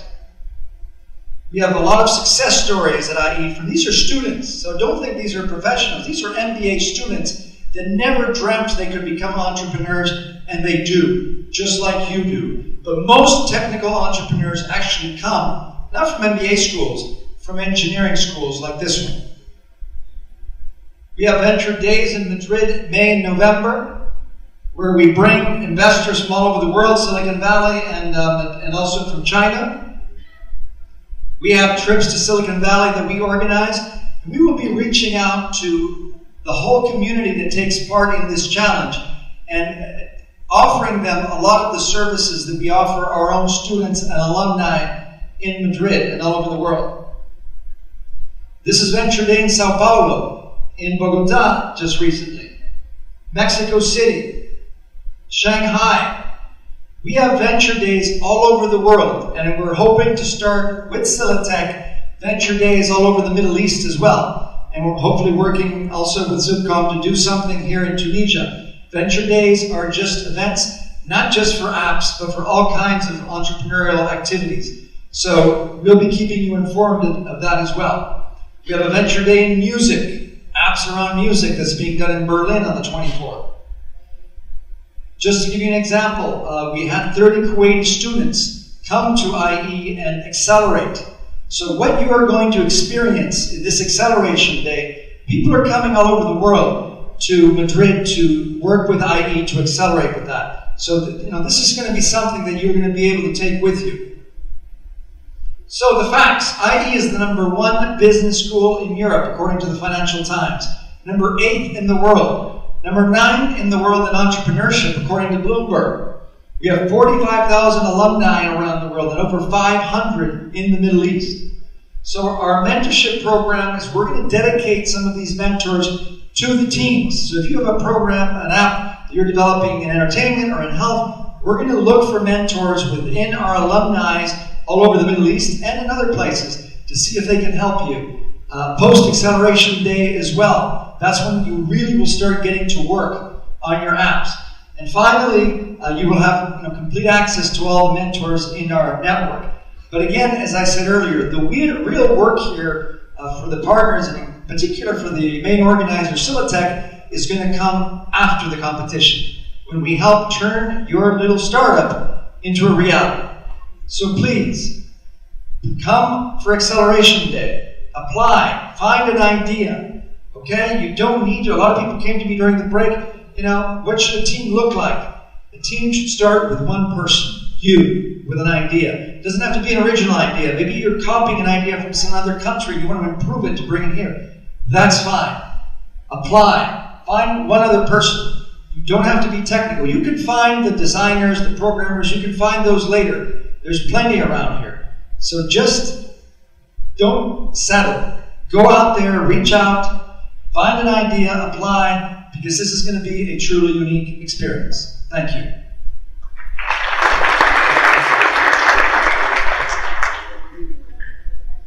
Thank you again, Mr. Paris. Now, I want to invite Mr. Sup'Com Lodien, CEO of Promfest, to join us.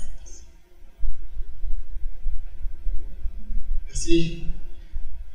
Je tiens à remercier Sup'Com pour l'invitation. Je vais parler en français. D'habitude, on fait cette présentation en anglais parce que, avec la collaboration de Silatech, on a été souvent invité à parler un peu de notre petite expérience. Cette expérience ressemble un peu à ce dont parlait M. Paris tout à l'heure. C'est l'expérience d'une compagnie qui est un peu sortie de sa zone de confort. Donc, on est principalement un consortium d'universités canadiennes qui s'est lancé depuis les années 70 dans le domaine du développement de l'éducation. Donc, depuis quelques années, on a créé notre petite filiale en Tunisie qui s'appelle Promfest et qui, grâce aux compétences tunisiennes, a développé beaucoup de produits ou d'applications innovantes dans le domaine du mobile. Et je vais vous présenter un peu notre expérience en M-Education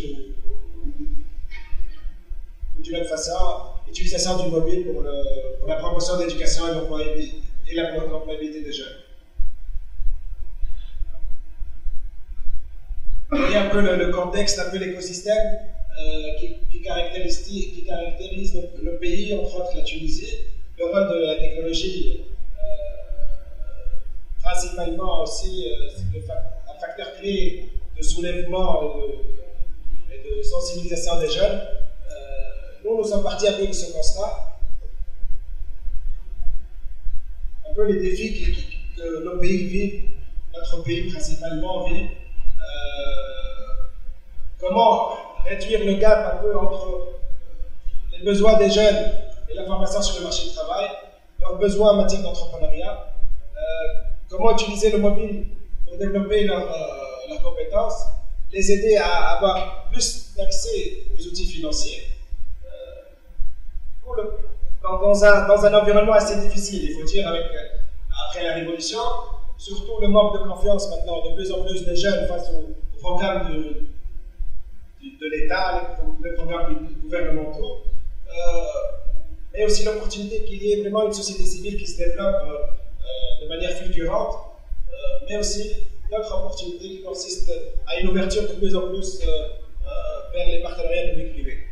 Donc nous, le challenge, un peu notre défi, c'était comment pouvoir utiliser la technologie mobile pour donner le plus possible accès aux jeunes à du contenu, à de l'éducation, à des services financiers, à la promotion de l'entrepreneuriat. Donc c'était un peu ça notre défi, et c'est parti d'une simple idée. Probablement, vous l'avez essayé tous, le petit protocole USSD qui permet de remplir, de gratter votre carte mobile, votre carte de téléphone, votre carte prépayée, pour un peu remplir votre crédit.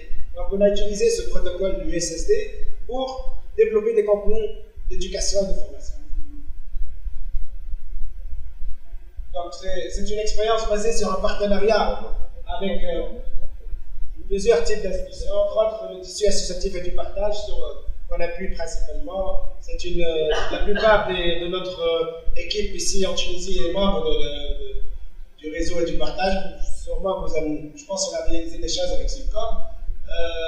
L'utilisation du mobile, c'est un partenariat qui a pu avoir le jour grâce à l'appui de Tunisiana, grâce aussi à un travail avec le réseau d'experts, d'enseignants, d'anciens professeurs d'université, du ministère de l'Éducation aussi.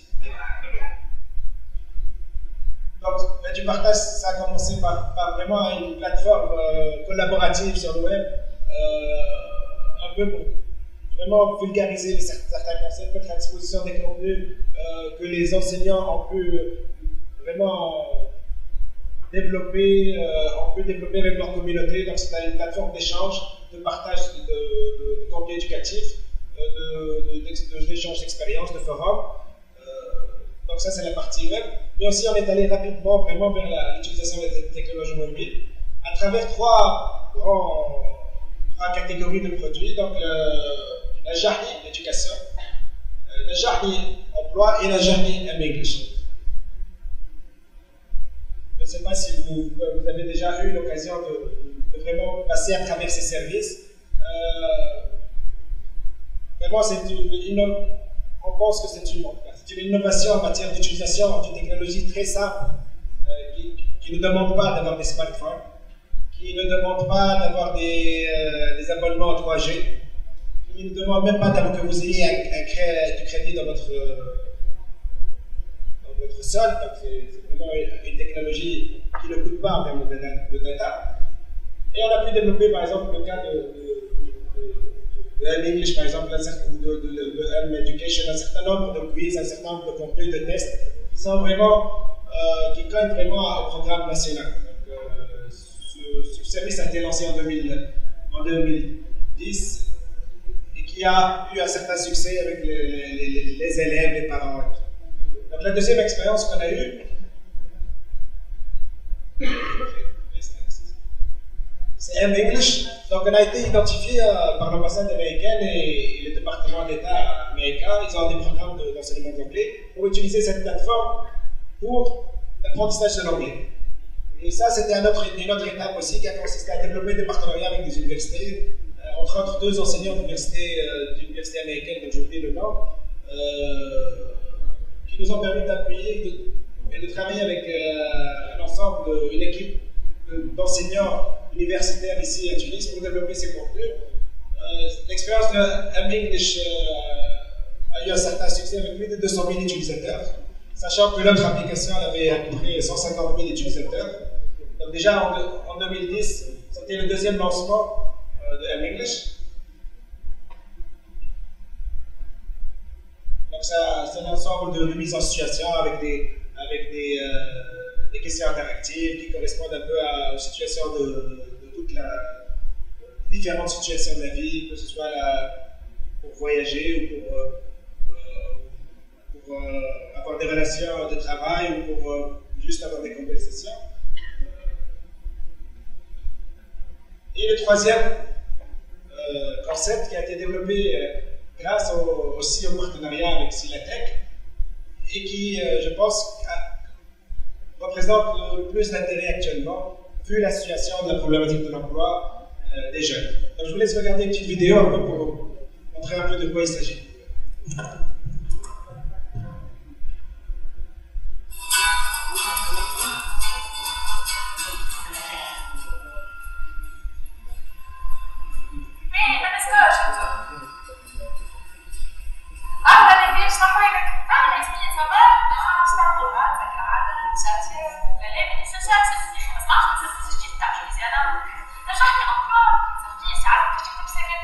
وتعمل اكل موتيفاسيون مش تعرف تفهم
Je vais passer rapidement un peu pour décrire un peu ce service.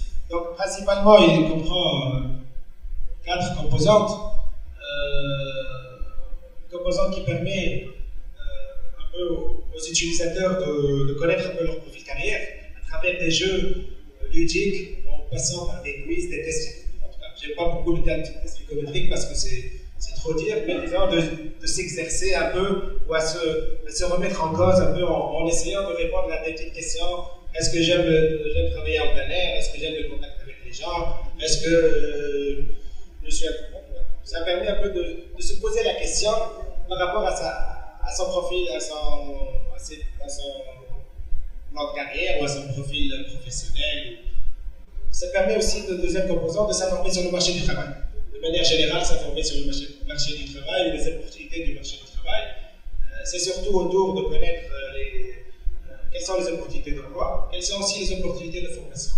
Donc c'est une solution qui permet quand même d'alerter les jeunes par rapport à certaines opportunités, que ce soit pour trouver un travail ou des chambres professionnelles, ou d'avoir une opportunité de formation qui correspond à son profil.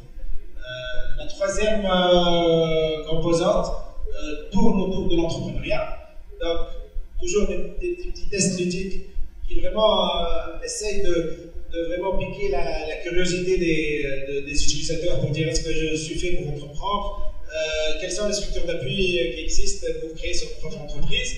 Et la quatrième composante, c'est autour de l'éducation financière. Ça veut dire quoi une compagnie, c'est quoi un associé, c'est quoi un budget.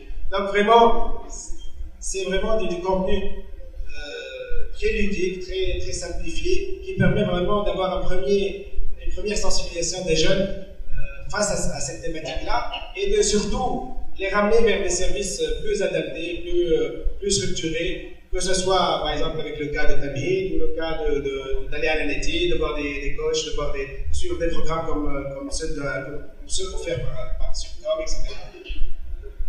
Donc, en gros, quelques statistiques. D'abord, c'est un service qui a été, dès son lancement, un mois après son lancement, il a eu plus de 300 000 utilisateurs. 68% d'entre eux utilisent le service plusieurs fois par semaine. En tout cas, certaines statistiques, 80% sont satisfaits du service. Beaucoup trouvent que c'est très ergonomique puisque c'est simple.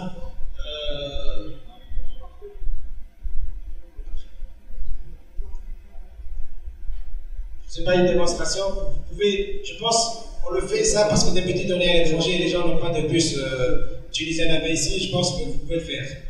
Juste étoile 136 c'est gratuit et vous pouvez l'essayer sans même disons que je vous parle un peu de ça. Donc c'est ça, c'est un service qui quand même reçoit beaucoup d'intérêt, disons, face à la problématique qu'on vit actuellement d'emploi des jeunes.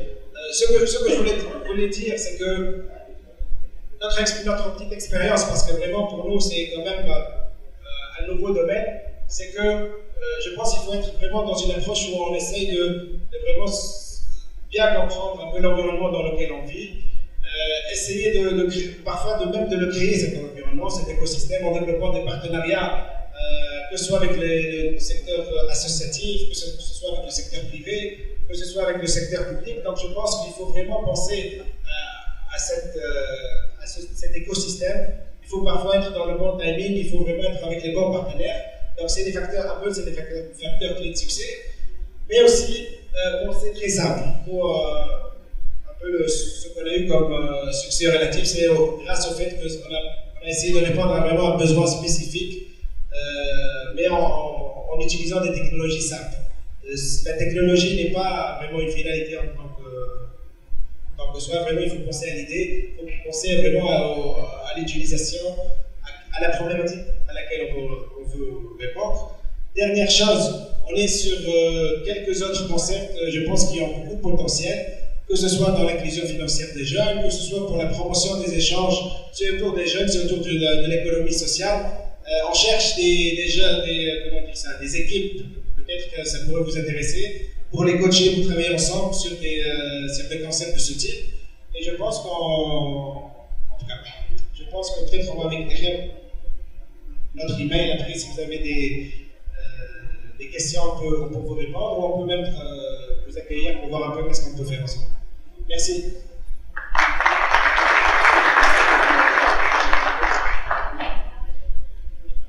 Thank you, Mr. David, for this presentation. Now we move with Mr. Mohammed Amin Rouni, Potential North Africa Business Developer, Tunisia. Please. Merci. Salam alaikum, marhaba bikoum. Je ne vais pas être trop lent, c'est le temps de déjeuner. Donc, je représente la multinationale Potential, qui est partenaire régional de cette opportunité, que je vous encourage à prendre part et participer avec le prototype d'application. Donc, et je suis le business developer de Nord-Afrique. Donc, avant d'entamer un peu la présentation de Potential, qu'est-ce que l'aurait comme apport pour vous sur cette compétition, j'aimerais faire un bref passage sur quelques chiffres. Donc, il faut savoir que le mobile dans le monde, il y a 102 milliards d'applications mobiles. Donc, déjà, c'est comme si chaque personne dans ce monde peut développer 17 ou 18 applications ou plus. Donc, il faut savoir que 90% de ces applications sont entre les géants du marché qui sont l'App Store et le Google Play. Ces applications fournissent un chiffre d'affaires global de 26 milliards de dollars. Pour avoir idée sur la lourdeur du marché, sur le business que ça peut effectuer comme pour des entrepreneurs. Sachant que 91% des applications sont gratuites. Malgré que 9% sont payantes, mais ces 9% ne fournissent que 17% des chiffres d'affaires. Ça, il faut le comprendre qu'il y a tout un écosystème qui est basé sur les business, sur les ads, la publicité. Donc, pour certains, l'application est gratuite, mais il y a tout un business model derrière qui permet de générer des gains. Ça, quelques chiffres. On passe pour le monde arabe. Bon, j'ai pas trouvé trop de statistiques financières pour savoir un peu, même si j'anticipe que c'est pas vraiment un grand chiffre d'affaires, vu les problématiques évoquées, comme l'absence de création de comptes pour recevoir de l'argent. Donc il y a plusieurs contraintes et barrières à l'entrée, pas qu'en Tunisie, mais dans toute la région arabe. Mais ça n'empêche qu'il y a du potentiel, sachant que 70% des utilisateurs, par exemple pour les applications de l'iPhone, de l'iOS, il y a 70% des utilisateurs qui sont entre 18 et 34%. Donc là, on voit qu'il y a vraiment la jeunesse est majoritaire dessus. 42% seulement achètent des applications.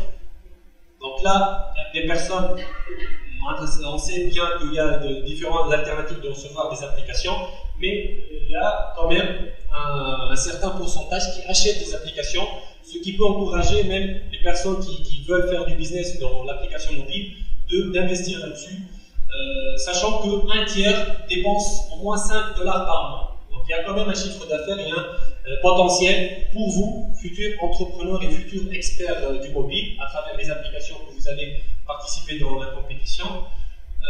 Et sachant que même si vous ciblez cette tranche qui est prête à payer, mais il y a aussi une certaine tranche que qui ne peut pas payer, mais que vous pouvez cibler à travers la publicité, sachant que 85% des utilisateurs dans le monde arabe n'ont aucun problème avec les publicités qui apparaissent un peu dans leur utilisation. Enfin, un peu par rapport à quelques statistiques, donc la majorité des utilisations des applications dans la région arabe sont pour des applications islamiques, pour les réseaux sociaux et pour les jeux. Donc là, il y a tout un travail pour diversifier un peu essentiellement sur la thématique, en l'occurrence dans l'éducation, des applications pour le secteur médical, donc tout ce qui est service qui pourra être utile et qui pourra au contraire rendre un service sur lequel les clients, les futurs clients pourront vous payer de l'argent ou accepter une publicité assez rentable pour vous. Donc ça, pour la Tunisie, malheureusement, il y a vraiment peu de statistiques. Donc on compte peut-être sur les opérateurs téléphoniques de nous fournir un peu quelques statistiques sur les personnes qui ont des smartphones, sur le marché. Même il y a Tunisiana qui a effectué un store local Donc, pourvu qu'on ait plus de statistiques pour vraiment cerner le marché tunisien en tant que futur entrepreneur et en tant que futur propriétaire d'entreprise dans le secteur. Par contre, il y a quand même un engagement des opérateurs téléphoniques et des fabricants, comme Samsung, comme les différents fabricants de smartphones en Tunisie, sur la promotion de ce domaine en Tunisie. En l'occurrence, avec l'organisation de compétitions, avec le développement d'initiatives comme l'exemple du store local de Tunisiana pour potentiellement combler la non-possibilité de publier des applications sur la toile internationale. Donc il y a quand même un engagement qu'on espère plus optimisé et plus large, dans le sens que pourvu que la législation et que d'autres entités du domaine puissent donner des avantages et encourager le développement de ce domaine. Il y a aussi une remarque en Tunisie que de plus en plus, il y a un intérêt pour les applications mobiles. Donc par exemple, les banques sont partis sur ça, donc ils développent des applications mobiles pour assurer plusieurs services. Donc figurez-vous, il y a même des banques qui assurent des virements à travers les applications mobiles. Donc il y a aussi les médias, majoritairement les grandes radios ont des applications mobiles et assurent tous les services à travers ça. Donc ça, c'est une bonne nouvelle pour vous en tant qu'entrepreneur dans le mobile, qu'il y a quand même un intérêt, il y a quand même une certitude que vous auriez des futurs prévoyants de services et des futurs clients dans le marché local. Par contre, il y a un faible chiffre d'affaires, et là, vous savez tous la problématique, c'est déjà qu'il y a quelques difficultés pour payer via mobile, mais en même temps, il n'y a pas le réflexe, même s'il y a des solutions, même s'il y a des initiatives dans le sens pour faciliter la chose, mais peu ont le réflexe d'aller sur un store et acheter une application et tout. Donc là, peut-être que vous, en tant que futur entrepreneur aussi, en local, vous devriez assurer un travail de sensibilisation dans ce sens pour, bien sûr, pour vous et pour les autres acteurs du marché, assurer un chiffre d'affaires sur les applications mobiles en Tunisie. Pour lier un peu, pour certains qui sont un peu dans la technique et qui ne voient pas un peu la liaison entre le mobile et l'entrepreneuriat et le domaine d'affaires en quelque sorte, il faut savoir que les applications peuvent être catégorisées comme une source inégale d'informations. Là, je pense que le téléphone mobile est plus il est toujours avec nous, donc il y a plus de chances de lire. Là, par exemple, si on est dans le transport, si on est dans la rue en attendant quelqu'un, on a plus la chance d'avoir son mobile avec soi pour lire quelque chose. Donc c'est vraiment une source d'information et c'est ce type d'application qui peut assurer un service assez consommable par les clients. Donc là, il faut voir que ça peut être une source d'information. Et vous pouvez en faire un business. Il faut aussi savoir que les applications sont un canal de distribution. C'est quoi un canal de distribution? Pour chaque proposition de valeur, pour chaque service que vous avez en tant qu'entreprise et pour chaque segment de clientèle que vous avez, il y a un besoin de faire parvenir cette proposition de valeur ou ce service à ce type de clientèle. Et bien, les applications mobiles sont essentiellement un principal canal de distribution comme le web, comme les flyers, comme les différents canaux de distribution connus. Donc, et comme j'ai dit, c'est vraiment un canal de distribution de proximité. C'est-à-dire que peu importe le service, même pour vendre des habits, donc si vous réussissez à convaincre les gens qu'ils peuvent y accéder via mobile, c'est vraiment un canal de distribution assez de proximité pour vous. Les applications mobiles aussi, c'est un outil essentiel d'entretien de la relation client. D'actualité, donc, ok, faire des efforts pour avoir des clients, c'est bien, mais les garder, c'est plus difficile. Donc vraiment, les applications mobiles peuvent nous aider pour assurer cette relation client, user experience, de recevoir des feedbacks des clients, d'essayer d'améliorer, de prototyper, de faire des itérations, on parlera un peu du lean startup après. Et les applications mobiles sont vraiment un outil pour assurer cette composante. Aussi, les applications mobiles sont des outils de management. Pour ceux qui ont des entreprises, déjà, même des startups, il faut savoir vraiment que désormais, il y a des applications mobiles qui servent même à bien gérer son entreprise, à manager une équipe. Il y a des spreadsheets, il y a des times qui peuvent... Vraiment, il y a plusieurs outils, plusieurs services qu'assurent les applications mobiles et qui peuvent vraiment assurer une meilleure gestion de son entreprise. Donc là, c'est du business aussi et vous pouvez en créer soit des applications, soit utiliser des applications vous-même pour assurer un meilleur service. Enfin, les applications, c'est vraiment la relation, c'est un business. C'est-à-dire que peu importe l'application que vous allez faire, il faut étudier un business model derrière pour assurer du gain. Soit si c'est un jeu, ou soit un site d'information, soit un service médical par exemple. Donc vraiment, il y a toute une étude à effectuer pour assurer du business derrière. Et peu importe la façon à travers laquelle vous allez trouver comment gagner de l'argent, il y a de l'argent à gagner, que ce soit en local en Tunisie, que ce soit dans la région arabe ou dans le monde entier, si vous réussissez à vraiment accéder dans les différentes plateformes existantes. Donc voilà, ça c'était une petite bref présentation du contexte. Et Potential croit en vous, croit que vous allez assurer donc une bonne qualité, que ce soit en local, que ce soit à échelle régionale de produits, que nous serions là en tant qu'entreprise pour vous aider à y développer un business model autour. Donc, étant une entreprise qui a comme vision d'être le partenaire de choix, que ce soit pour des particuliers ou pour des organisations, et notre mission vraiment de développer des stars. Parce que, ok, l'idée, c'est bien, un projet, c'est mieux, mais vraiment la personne est essentielle sur ça, l'entrepreneur est essentiel, et sa manière de penser, sa manière de générer du business à travers tout projet nous intéresse et on travaille essentiellement sur ça. Bien sûr pour les individus, essentiellement pour vous, mais aussi à échelle globale, plus générique pour les entreprises. Donc, par rapport à la compétition, donc Inch'Allah Potential étant partenaire régional de la compétition, on va assurer un support en coaching aux participants sur les aspects d'affaires, de comment étudier son business dans son écosystème d'affaires, son business model, mais aussi de la communication.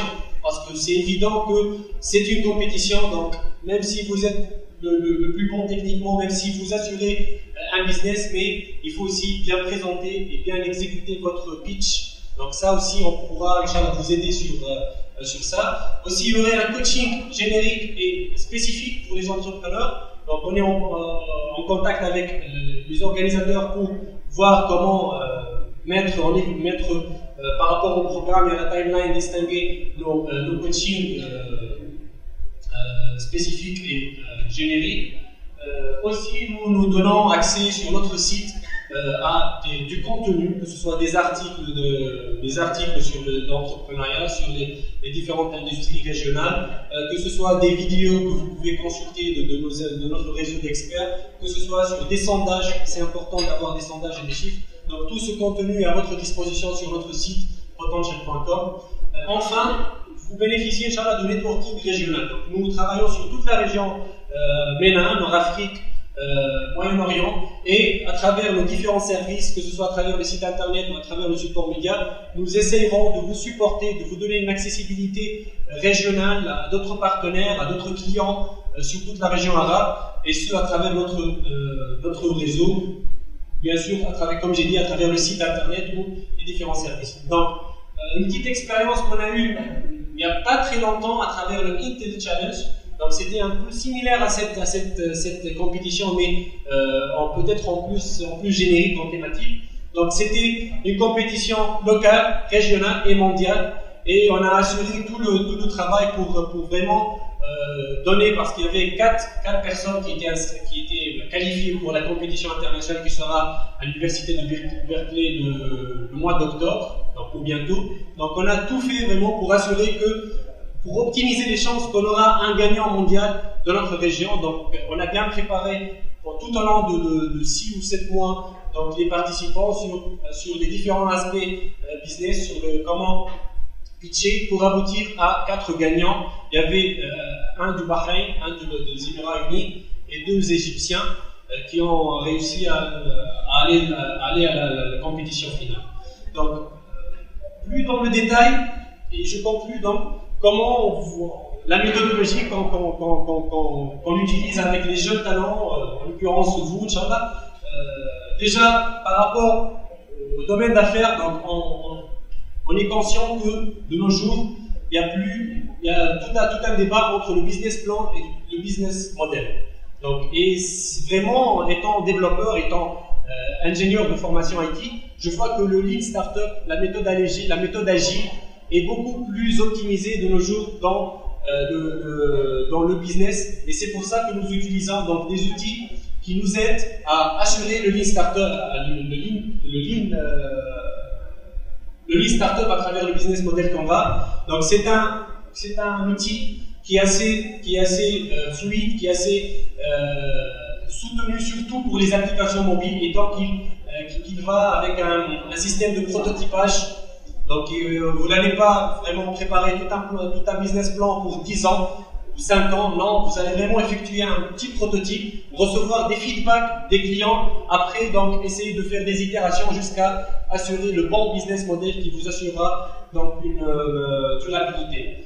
Aussi, à travers ce modèle, on remarque qu'il y a moins de risques, c'est-à-dire que vous allez vraiment partir avec un petit prototype de votre application. Vous n'allez pas engager 10 personnes et avoir un recours à un prêt pour lancer l'entreprise. Non, vous allez vraiment commencer avec une petite équipe, avec un premier draft de prototype, recevoir les feedbacks et après, au fur et à mesure, développer votre business.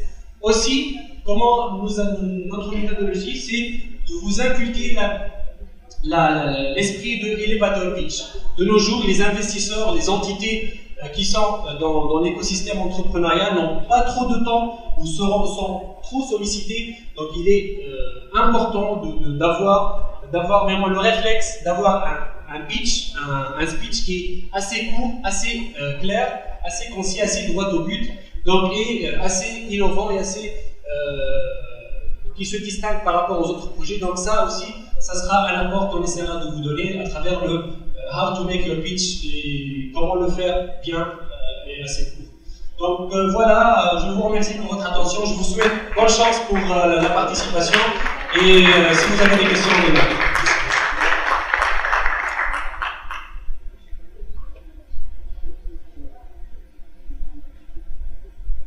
Thank you, Mr. Ron, for this interesting presentation. So before the end of this information session, we'll proceed with another presentation of Ms. Lucie Lafontaine, Orange Mobile Development Center, Tunisia. Thank you. They say they keep the best for last. Well, I guess I'm it. So, welcome everybody. I'm Lucie Lafontaine. And to tell you a bit about myself, because there were some questions about the P and the W, and are you a P1 or a W4? And I know at your age we have that it's a big issue. I started my studies way back when in computer programming.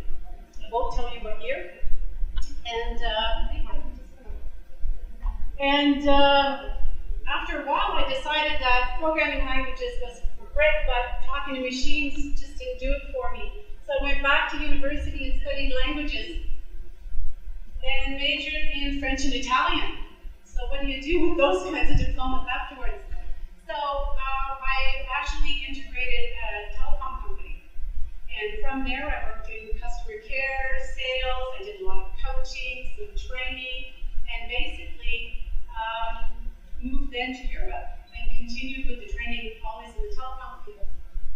And to make a long story short, I'm now here in Tunisia working and looking after the ODC, which is the Orange Development Center. And basically what we do here is we train and work with young engineers in developing mobile apps. I guess you could say I'm lucky in the sense that I've mixed the best of both worlds. I am communicating and talking languages and also involved in technology. So my one advice to you would be do what you love and you'll succeed. That's what counts. Okay, thanks. Some key statistics. If we look at the fixed and mobile penetration rates in Tunisia, okay, the fixed rates we're looking at about 9.7 average. However, in mobile we're looking at 116%. So the future is mobile. We do have 12.7 mobile subscribers in Tunisia versus 1 million in the fixed. So mobile broadband, 3G, all three operators here in Tunisia now And the subscribers evolution in the last year has shown an increase of 68%. Okay, smartphone users in Tunisia, we're looking at 1 million users. Okay, that's a lot of people. Smartphone users in the Arab world, we're looking at 22 million users. So you know what? There's potential out there, and there's a market that needs to be captured. So the future is in mobile apps. We've all seen that. So who are the takers? So when we, in the OTC, when we're looking at brainstorming ideas and trying to say, okay, so what are we looking for when we decide what kind of app we're going to be developing? We try to keep it to some simple rules, and that is know thy customer. So who are the mobile users and smartphone users, and who are downloading apps? Let's face it, somebody like my mother-in-law, she's never going to download an app, okay? So we need to put that aside. But we are looking at the younger crowd, and that's you guys out there, okay? You're downloading apps. We're looking at affluent and people, and also the techies. The techies like apps. And of course, we're looking at city dwellers for various reasons. So know thy market. Okay, the most popular apps right now are forums. Okay, we all know that. Mainly, they come from North America or Europe, and most of them are in English. So, just to say though that there is still a market out there that hasn't been tapped. If I looked at, when I was doing some research, I looked at the most downloaded free app in Tunisia, and I was looking on the iPhone category. And as I'm looking down, the first Arabic app was number 17. Okay? So there's room there for improvement, and I think this challenge will answer that. Also, one thing that I looked at was the first Tunisian app to appear. As I'm scrolling down, and I find Tunisia at 47. Okay? So, all that to say is that we need to work on that. We need to work on we have the engineers, we have the knowledge, so all we have to do is come up with the ideas. So a few pointers regarding entertainment apps. I'm not going to talk about games. That's a whole different issue, and it would take at least half an hour. Okay.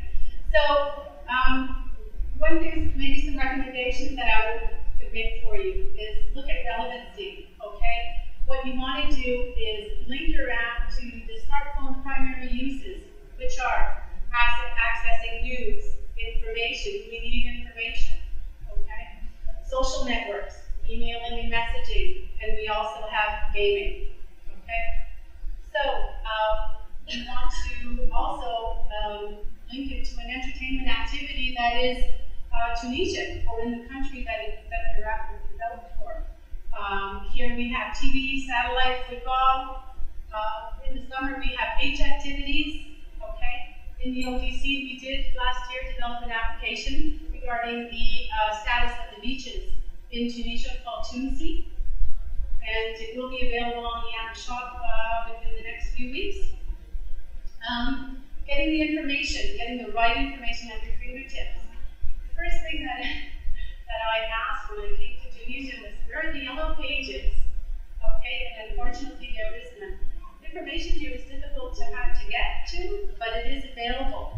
So make your app informative. Get the right information so that we can access it quickly, and that will generate interest in your app.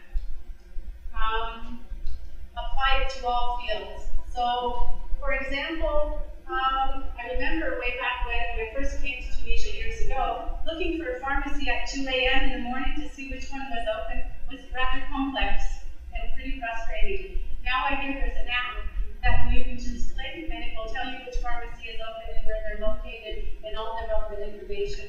And that is popular. Crowdsourcing. We talk about crowdsourcing, it's a buzzword and everybody's into it. The only thing I say is use it with care, okay? Too much information can be hard to handle. Your back offices, you need to think of that, Okay? Also, the information that you get from the people outside needs to be relevant. If it isn't relevant, then that could also create problems with your app, meaning that it will lose credibility. Okay? Speed and convenience. So we've talked about that. Everybody wants it now. How can I say? Self-service portals. Basically, the self-service portals are where you have multiple services that come in or multiple tasks that can be executed on one portal.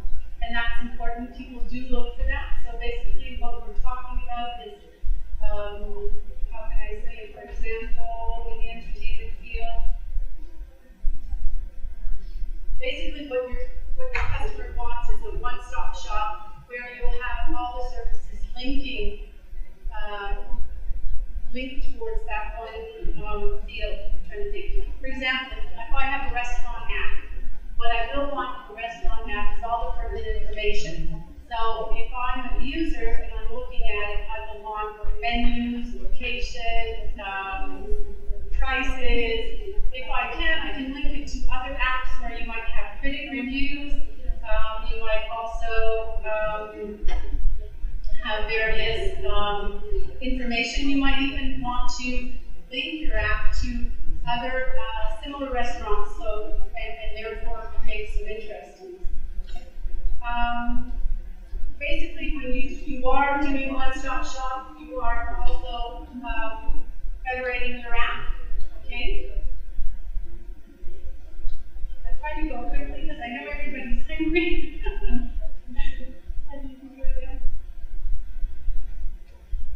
Okay. I'll talk to you quickly about the ODC. We're here in Tunis, we're at the LAC, and we do have a few programs. Basically, we're the first center in Africa to actually train on mobile application development. And we basically function around 5 themes. We offer 1 introductory seminars.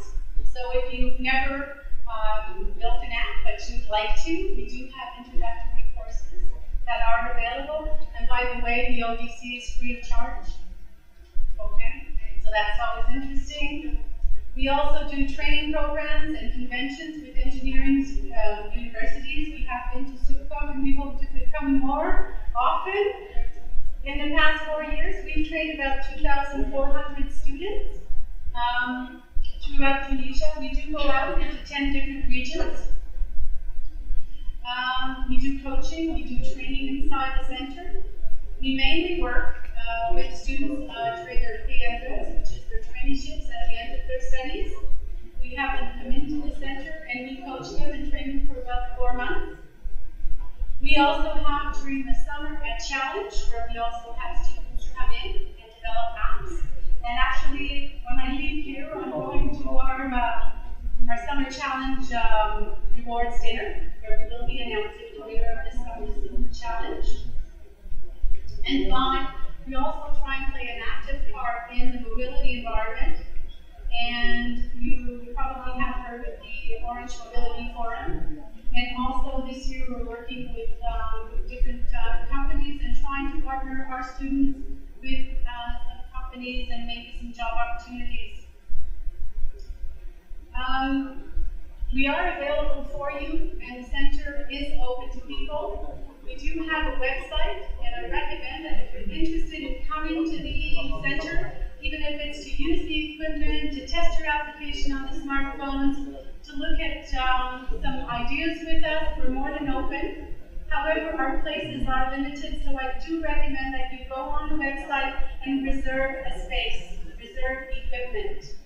Another thing, if you have any kind of technical questions, you're stuck, you're trying to do something and it's not working, feel free to go on the website. We have a forum for question and answers, and we do look at it and we do answer back. So feel free to ask your questions. Okay? Anything else? I thank you. I look forward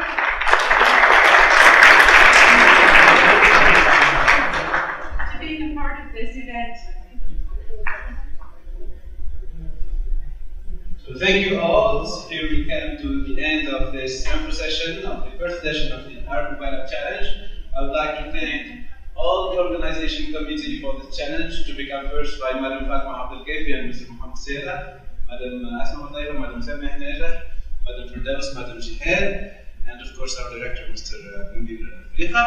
I would like also to thank all the team. I would like to thank Aman Weli, Yusuf Balma, Yunus Kassani, Ghazi Abbasi, Yusuf Harshani, Malik Mustafini, Omar Hassani, Zaid Bushiba, Hila Tajuri, Adnan Meda, Mohamed Makhlouf, and HSCTV, our media partner for this event.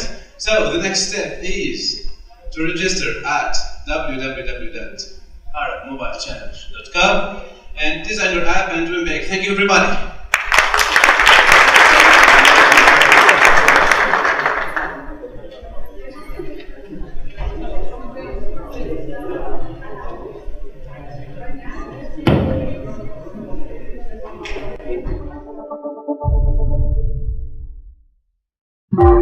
Thank you.